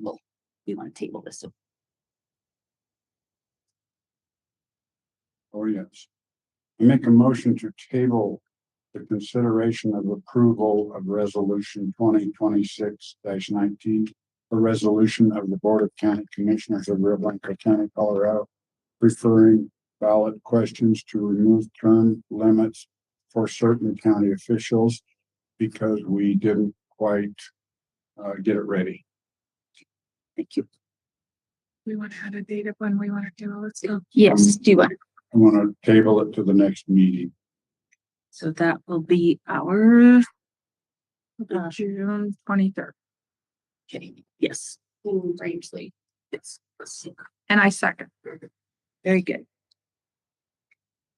I have a motion and a second to table resolution 2026-19 regarding the term limits so that we can get that finalized. If you would call roll. O'Hare. Aye. Scritchfield. Aye. Overton. All right. Okay. So we are moving on to other business, which is staff updates. So Madam Chair, may I? Yes. So in the time for sake of Carmen, we have APHIS scheduled at 3:00 for executive session. Yes. And so is it okay if we excuse her and have her come back so she's not just sitting here for the next hour or so? Sure. That she would probably appreciate that because Yeah. I saw the look on her face and I could tell she's had a day. So are you okay? Can you come back when we're done with APHIS? Yeah, about. I would say at least an hour between our updates and yes, probably so. And we could text you. I'll text you. Oh, that'd be perfect. Why don't we do that? Oh, Sorry to make you run all the way over here in the wind. yeah. All right. Thank you. Good call. Good call. Okay. So our staff updates, do we have anybody in particular? Have any, let's see, our road and bridge one is usually this part of the month, or did we change that plan? Well, so it was one of those things where he's been giving you the written report. Okay. According to the attorney, that was significant, was acceptable enough for the report. There's not going to be the where he reads it into the record or gives Sean something to put in the paper. So I was okay. So it doesn't need to go in the minutes. that he's given us those? I mean, I'm okay if he don't doesn't. think That so. was I thought my that was the whole understanding. point. Okay, That was my understanding, is that he just Okay. has to provide them to you, okay. and then you can make a note that you received a report from him. Okay. But So you that- don't that's want not me to part add of the the- minutes? That was my understanding. That Did was you get mine it different than that I didn't even see that. from Rose? Okay, So- yeah, there, she gave us the quote that's out of the statute of Okay. what is required. So then it does not need to be. So I don't think so, and part of that is we get those updates now on a weekly basis, basically, Gotcha. on a Monday mornings. So you a lot of it. will not. So I think that that's true. So one less thing for you to have to deal with. I'm okay with that. Okay. All righty. And we've also been, again, Vicky gives us, we have the opportunity to visit with Vicky and updates and so forth from her on Wednesdays at noon. So that's one reason we're able to kind of cut down on these. But we do want to always keep it on here so that if we have any of the staff has a conversation, they can join us and share those concerns. So, okay. Moving on to county commissioner updates. Who would like to start with that one? I can start because it's really short. You can go on. I had a planning session with the commissioners in the strategic plan last week, and then I went on vacation. I got back today. Very good. All right. So, Are you ready for me? yes, All please, right. ma'am. So I did a legislative wrap up with Club 20. Senator Roberts, Representative Lukens, as well as Speaker McCluskey. Oh gosh, there was a whole handful of legislators. I don't remember everybody, Sean, so you can just highlight the ones I just mentioned. That gave up the highlights of their bills that were passed and or not passed, and just the collaboration between some of the legislators in working on different bills. I attended the CCI conference, as well as a couple of additional CCI meetings for that negotiations team that I sat on, that we ran the bill for 26-14-29. During the CCI conference, we had what we call the WAC and the CWAC, which is a Works Allocation Committee and Child Welfare Allocation Committee. And I sit on the WAC, which is more of the eligibility side of things, but I do not sit on the CWAC. And I was enlightened in so many ways about CWAC and kind of the direction and/or turmoil we might be in financially, potentially down the road, and or if not sooner. And so they had highlighted some of the bills that have been passed previously that are impacting our child welfare block grants, or will be impacting our block grants. And they had to vote on a formula to decide how they're going to disperse some of those allocations. They were given 5 different options, which is pretty extensive. Normally, we're only given 3. They were given 5, and they did choose number 5. I don't know what that means because I haven't sat on this committee and followed it. And so I have requested the next time there's an opening that I want to sit on this committee because we've got some major changes potentially coming. One of the bills that was passed that is impacting our child welfare block grant, or is impacting it, is foster care in youth. So kids that are aging out of the system can stay on the system till they're 21, which means in terms that you and I, the taxpayers, are paying for their rent. We're paying for their bills. We are paying for pretty much anything that foster care youth wants. And so it's really being driven, from what I understand. I didn't have a chance to deep dive into the bill. It was shared with me, but it was before my time, and it was actually done even while I was gone away from the county. And the costs were in the millions. And so we're talking like we allocated $6.8 million. This just numbers I'm remembering off the top of my head. And now it's up to $38 million that it's costing us. And so our block grants are being dwindled down, which in turn, because of that, it could impact county only dollars, which we don't have. And so the conversation was, do we repeal? How do we repeal? And because I know that that's some of the conversations we've been having with the WAC and some of these ones that are impacting us financially as far as county only dollars go. So they gave 3 or 4 different scenarios of different bills. That's just probably the icing on the cake, or not the icing on the cake. I think we have a lot more to come.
In the directors meetings, I attended the community meeting at Rodino that AAA had, and discussed those issues that were brought to the attention of the AAA director.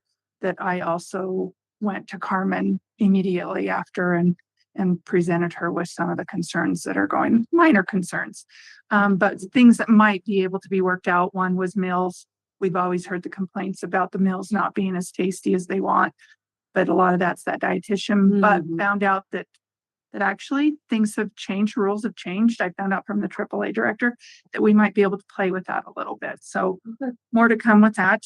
And actually, just as I was walking in, they were complaining that no commissioners ever show up down at Rodino. That's good. I walked in at the perfect time. And so I did say, Commissioner Scritchfield wanted to be here, but she had some stuff that came up. So she would have been here otherwise, but she did have some stuff that came up. So we were on the radar for that. Good. I attended the Child Abuse Prevention Trust Fund Board meeting yesterday, as well as the strategic plan that Doug was mentioning earlier. That's the end of my report. Okay, thank you. So just before I get started, Vicki, because we'll end up going into executive session. Can somebody get a setup in there so we can do that one? And we'll need to invite Mr. Foster as the attorney. And I don't think there's going to be anybody online. I think APHIS is going to join us, I think, but Tim definitely need to join us. Okay. Okay, so he'll need an invite. We'll just move mine to the end after that. Yes, is that okay? Yeah, that's fine. Yep. I just wanted to make sure of that. Okay. Yep. All righty. So just a real quick, so the AGNC board meeting, attended that one. I did attend the town meeting that Senator Roberts and Representative Lukens held here at noon, the Thursday following our last meeting. And then I've attended several of the recovery meetings with Liz as she continues to work with the different landowners, the county and NRCS and so forth to get some of those recovery projects going. Also had a good conversation with Senator Bennett's staffer, Hillary. Just kind of an update where we were at. They were asking initially for us to do a letter of support for the bill that they were moving forward. I did not make contact with her until after the fact, but she was good enough to just kind of wanted to update on what was happening in Rio Blanco County. So appreciated that. I spent a significant amount of time in regards to working with Yellow Jacket and the grant application to Colorado River District and an MOU that we hopefully will be able to sign between Yellow Jacket and the county so that we can help them with not only the funding, but also in being the fiscal agent for that project. Again, that project being looking at the feasibility of enlarging the storage at Lake Avery. Also attended, and Vicki, without Vicki, my right hand is missing. The MAC meeting. I can never remember what that stands for, but Rich with our emergency manager, the MAC meeting is the core group of the group that come together when the fire was happening, was in the sheriff's office. EOC, thank you. So is that core group of that, just one person from each one of those, just kind of getting a lay of the land, a requirement of the state that we do that, which is a good thing. And then he's going to build it out to a much larger group in the near future so that everybody kind of gets together, knows whose roles are what and so forth. So looking forward to that. Appreciate Rich's work on that. Also attended the strategic planning meeting. And then CCI, what I got out of CCI, more frustration, but it's not CCI's fault necessarily. Couple of things. Number one was I did attend a housing workshop, the affordable housing, which I didn't. So in that, we heard multiple presentations. Did you make that one at all? I did not make that one. We had multiple presentations and them asking counties to look at their regulations and codes and all that to find where they can reduce the cost so that we could, improve our housing affordability crisis. You can imagine there was a line of county commissioners lined up for the speaker, for the microphone. And it became very clear that I wasn't the only one who had to say is that they need to take a harder look at what's driving those regulations that are at the county level. And pretty much every one of them comes out of the state, whether it's through state legislation or state rulemaking, they're coming to the counties to enforce. So the only good news is, perhaps the good news is the city of Denver is doing an audit to consider, really look at what's causing so much expense, particularly regulation expense on housing. And the rough number that they threw out is $93,000 per home is due to regulations. That should give them a hunch. How would Denver County take into effect the WUI codes and those kind of things? That wouldn't affect that. Oh, I don't know, Doug, but so my questions to all of them is, are you digging into it deep enough to understand where those codes and regulations are coming from? And they assured me that they were, and they would be tracking them back. And then the question I asked was, let's just say we, finally acknowledge what's causing it. How are we going to roll some of that back? And so I did get to have a good conversation with Senator Roberts was there. and touched base with him afterwards. And he literally said, when the new administration comes in, that administration, the legislators and the county commissioners all need to have a sit down and a conversation of how we can make this roll back a little. So we'll see where that goes. If they actually would do something like that. Concept. Which brings me to a conversation we had when they were here about why they think they have to do 500 new laws a year. Year. I know. That's what gets us in In this trouble. mess. I know. And if they don't do it by law, the agencies do it by policy, as we heard with these guys, with CDOT, or through their rulemaking processes. Frustrating. They just all goes back to the one at the energy summit that I heard. And when they were saying they have so many regulations, they got to hire more staff so they can implement the regulations. To think of more regulations. So anyway, the other thing I thought was interesting, how much time and energy they were spending on ag mental health. I'm somewhat appreciative of that. There is a very good film. There are a few in ag who have taken exception to that film, but for the most part, I really believe it's a good film, and it's talking about, it has people that have lived with and through with the families of suicide in the ag community. His ag has a very high suicide rate, and I would like to find a way to get that shown here in our community. I think there's value in doing that. So we'll look. It's called Kelly. Legacy. Yeah, it's called Legacy. Yeah. If nothing else, we make it available because it's available online at Colorado Farm Bureau and or the Colorado Department of Agriculture. Is that something CSU? CSU could really help us with. I think that would be a really good thing to work with Megan on. Could be a good thing there. So the other thing that we got out of it, and Vicki, you can update me. Well, I think we were going to move forward with it. Is the gas line leak is in which county? It's in the Indian reservation. Yeah, correct.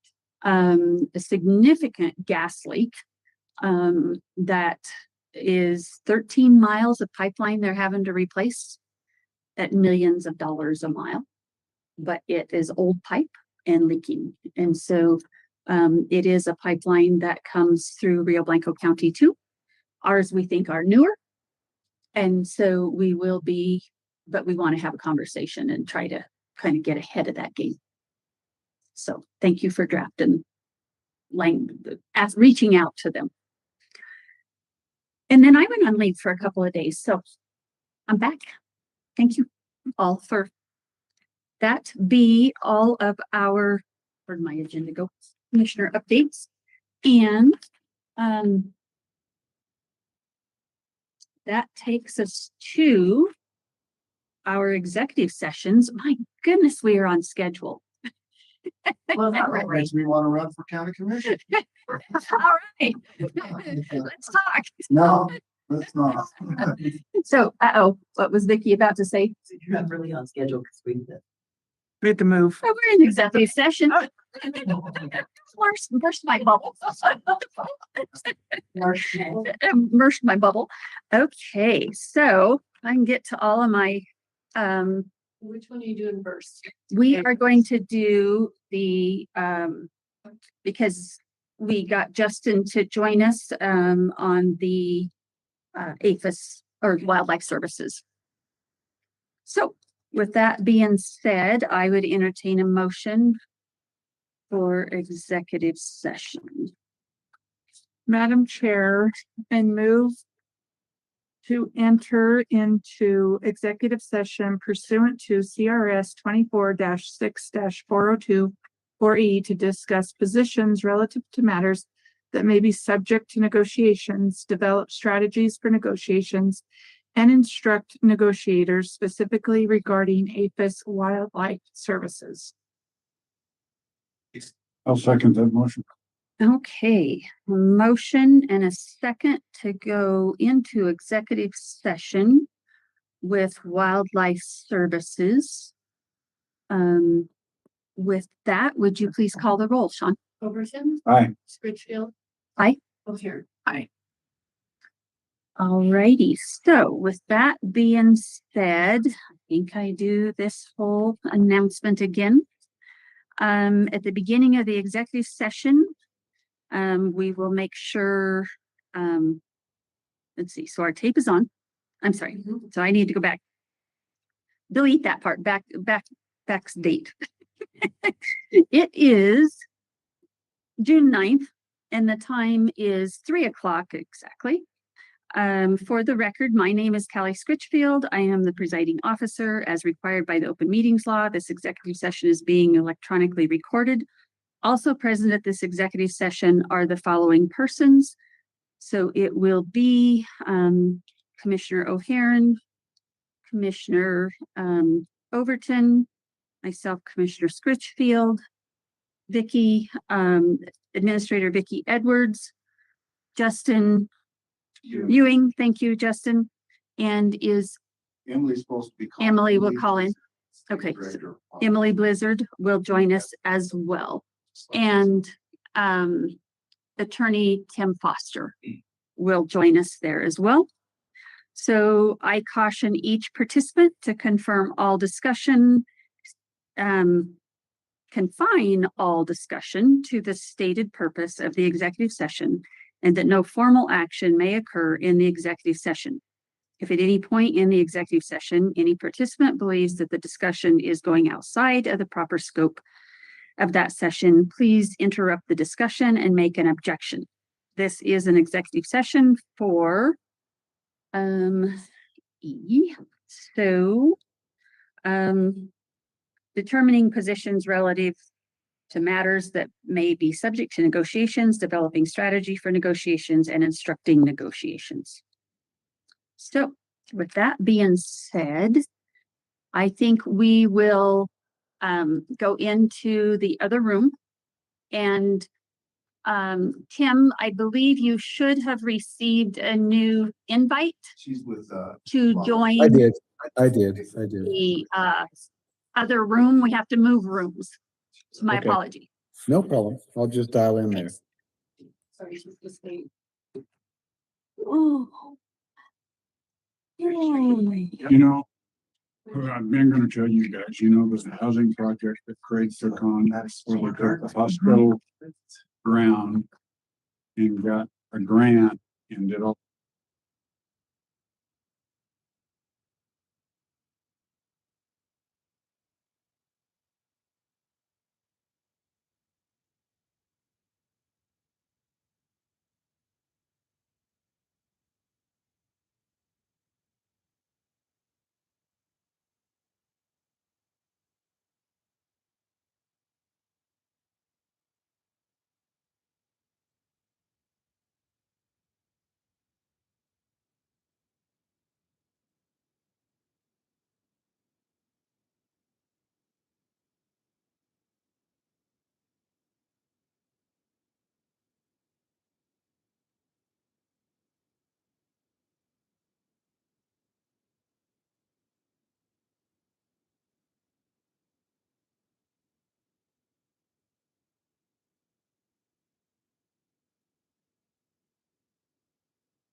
move to approve exiting the executive session pursuant to CRS 24-6-4024E to discuss positions relative to matters that may be subject to negotiations, develop strategies for negotiations, and instruct negotiators specifically regarding APHIS Wildlife Services at 354. And I will second that. And the people who were at the end of that meeting were the same as who went in it. All three commissioners, Vicky, Justin Ewing, and Emily Blizzard were still at the end of that Tim meeting. Foster. Oh, and Tim Foster, yes, Attorney Tim Foster. Okay. All righty. So with that being said, we will switch over Do to, we need a call roll? oh, we do need to call roll. Thank you. Scritchfield. Aye. O'Hare. Aye.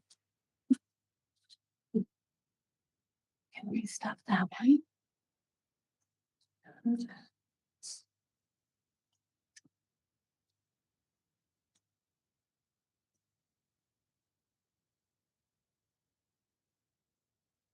Okay, and I can continue. She was like, me, she mixed up.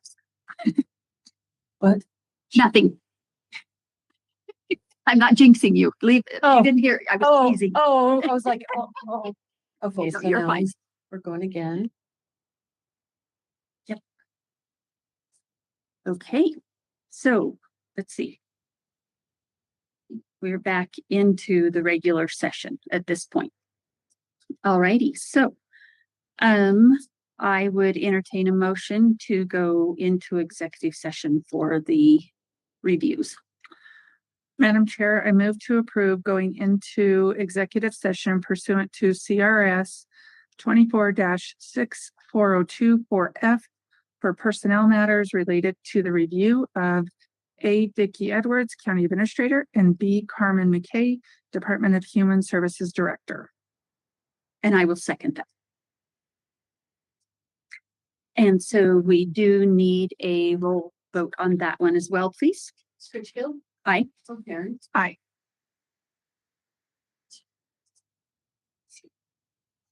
Yes, and the time is 3:56 for that.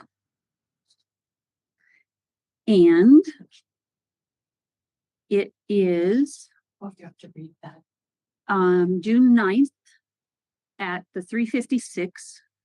For the record, my name is Kelly Scritchfield. I am the presiding officer. As required by the open meetings law, this executive session is being electronically recorded, only it is not. Will not be electronically recorded because it is staff.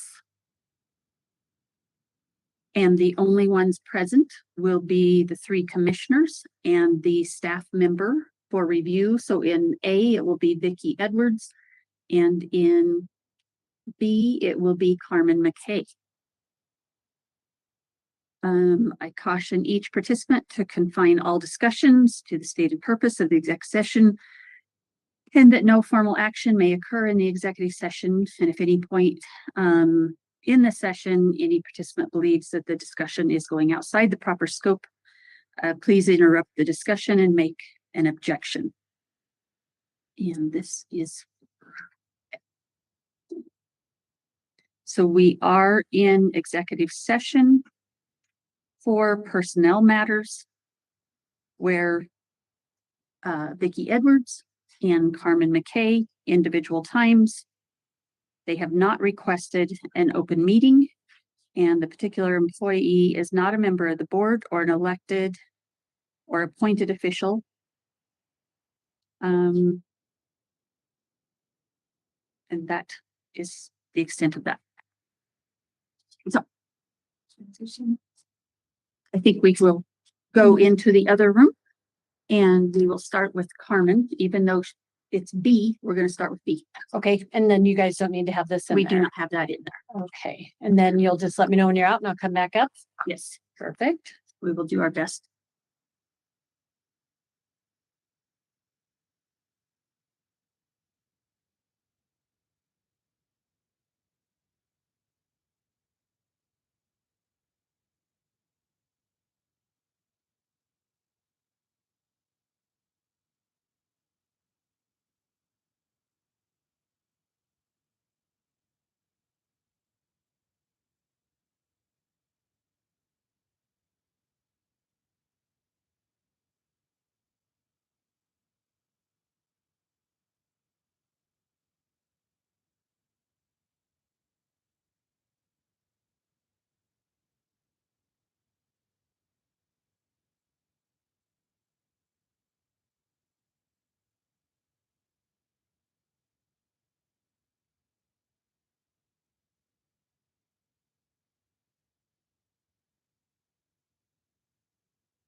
with that too. All right, so now it's recording. Very good. Okay, I would entertain a motion. Madam Chair, I move to go out of executive session pursuant to CRS 24-64024F for personnel matters related to the review of A. Vicki Edwards, County Administrator, and B. Carmen McKay, Department of Human Services Director. We are exiting the executive section at 6:40 or 5:47. And we exited Carmen's portion at 4:27 and started Vicky's section at 4:30. I'll second that motion. Have a motion and a second I'd make some to kind of exit agreement the with executive park manager. session with those times And being given. Started Vicky's section at I would- 4:30. Let's see. Let's finish that and then I can note I'll who second was that in the motion. meeting. So if you'll do a roll call, please. Have a motion and a second. I'd make some I kind of Exit agreement with the Aye. executive park manager. session with those times And being okay, given. and with that, started just to make Vicky's, note who section at was 4:30. in those meetings. So Let's finish for that and then I can note Carmen's- who was in the meeting. So McKay's, if you'll do a roll call, please. Have a review. motion and a second. We had the three commissioners Executive session and those Carmen. Okay, and with that, just to make note, left who was was for Vicky's in those review, we had meetings. three commissioners. So And finish and then I can note Carmen's- Vicky was in the meeting. So McKay's, if you'll so, do a roll, um, that's that motion and a information. second. So with that being said, the final thing Carmen, to okay, address and with here that, just to make is I note, hereby left attest that this was recording, Vicky's we had three commissioners, So which finish that, reflects and then the I can actual note contents of the Vicky's in the discussion at the McKay's, executive session that's and has been that. made to Motion and a satisfy second. the recording So, requirements that of the being open said, meeting law. the And I will final just thing, note Carmen, okay, that and with that, just to make is I note, hereby left attest that this was recording, we had executive three session, commissioners which for that, reflects and then the I can actual note contents of the for discussion at the Apis executive wildlife session was and recorded, has been but made to satisfy the so recording the- requirements that of the being one said, for staff and and I have will not just recorded. note, okay, That, and with that, for the just record, if to any make person who note, participated in the executive session believes that any executive substantial session discussion reflects of the any actual matters contents not of included in the Apis motion wildlife to go was into executive recorded, session but occurred made during to that satisfy the executive session, requirements of or the one that they law. staff, And any I will not improper note, action okay, occurred that during the being executive said, session if in violation of the open meeting law. session I believes would ask that they executive please session state the which concerns of reflects any the matters actual not included in the Apis motion wildlife to go was into recorded, executive but session made occurred to during that satisfy the executive. I will provide the that tape being to the said, clerk staff to and retain for improper 90 action days occurred occurred during during the the is executive now session in violation of the open meeting law. 549. I would ask that they please state the concerns of any matter. We have concluded the executive session to go into and I return to the open meeting. I will provide the tape. I would entertain a motion to retain for 90 days. Chair, I make a motion to During the adjourn. is now in violation of the open meeting law. still, now you're going back into the other one? This is the open session. So I need to close this one first. Concluded the Oh, executive bummer. session. I need to shut this one down and Return put to the other open tape in. meeting. Sorry, And I thank would you. entertain a motion to retain for 90 days. Chair, I make a motion to During the adjourn. is now in violation of the Are open we meeting still, now you're going back into the other one? This is the open session. So I need to close this one first. Oh, bummer. Session. I need to shut this one down and put the other Fingernails. in. Sorry, down in there. A motion to retain for 90 days. Chair, I make a motion to adjourn. Switch out. Bad. In violation of the Are open we meeting still, now you're going back into the other one? This is the open session. So I need Alrighty. to close this one. We are now back in the I open need to meeting shut this one down and and put I the would fingernails in. entertain a motion Sorry, down in there. to adjourn. Madam Chair, I make a motion to adjourn. I make a motion to adjourn. Switch out. Five added to. A second. Now you're going back into the other one? We have a motion and a second to adjourn the meeting. We are now back in the open meeting and I would entertain a motion to adjourn. Madam Chair, I make a motion to adjourn. I make a motion to We did it. adjourn. Five added to. I bet you do. A second. Now you're going back into the other one? We have a motion and a second to adjourn the meeting. We are now back in the open meeting and I would entertain a motion to adjourn.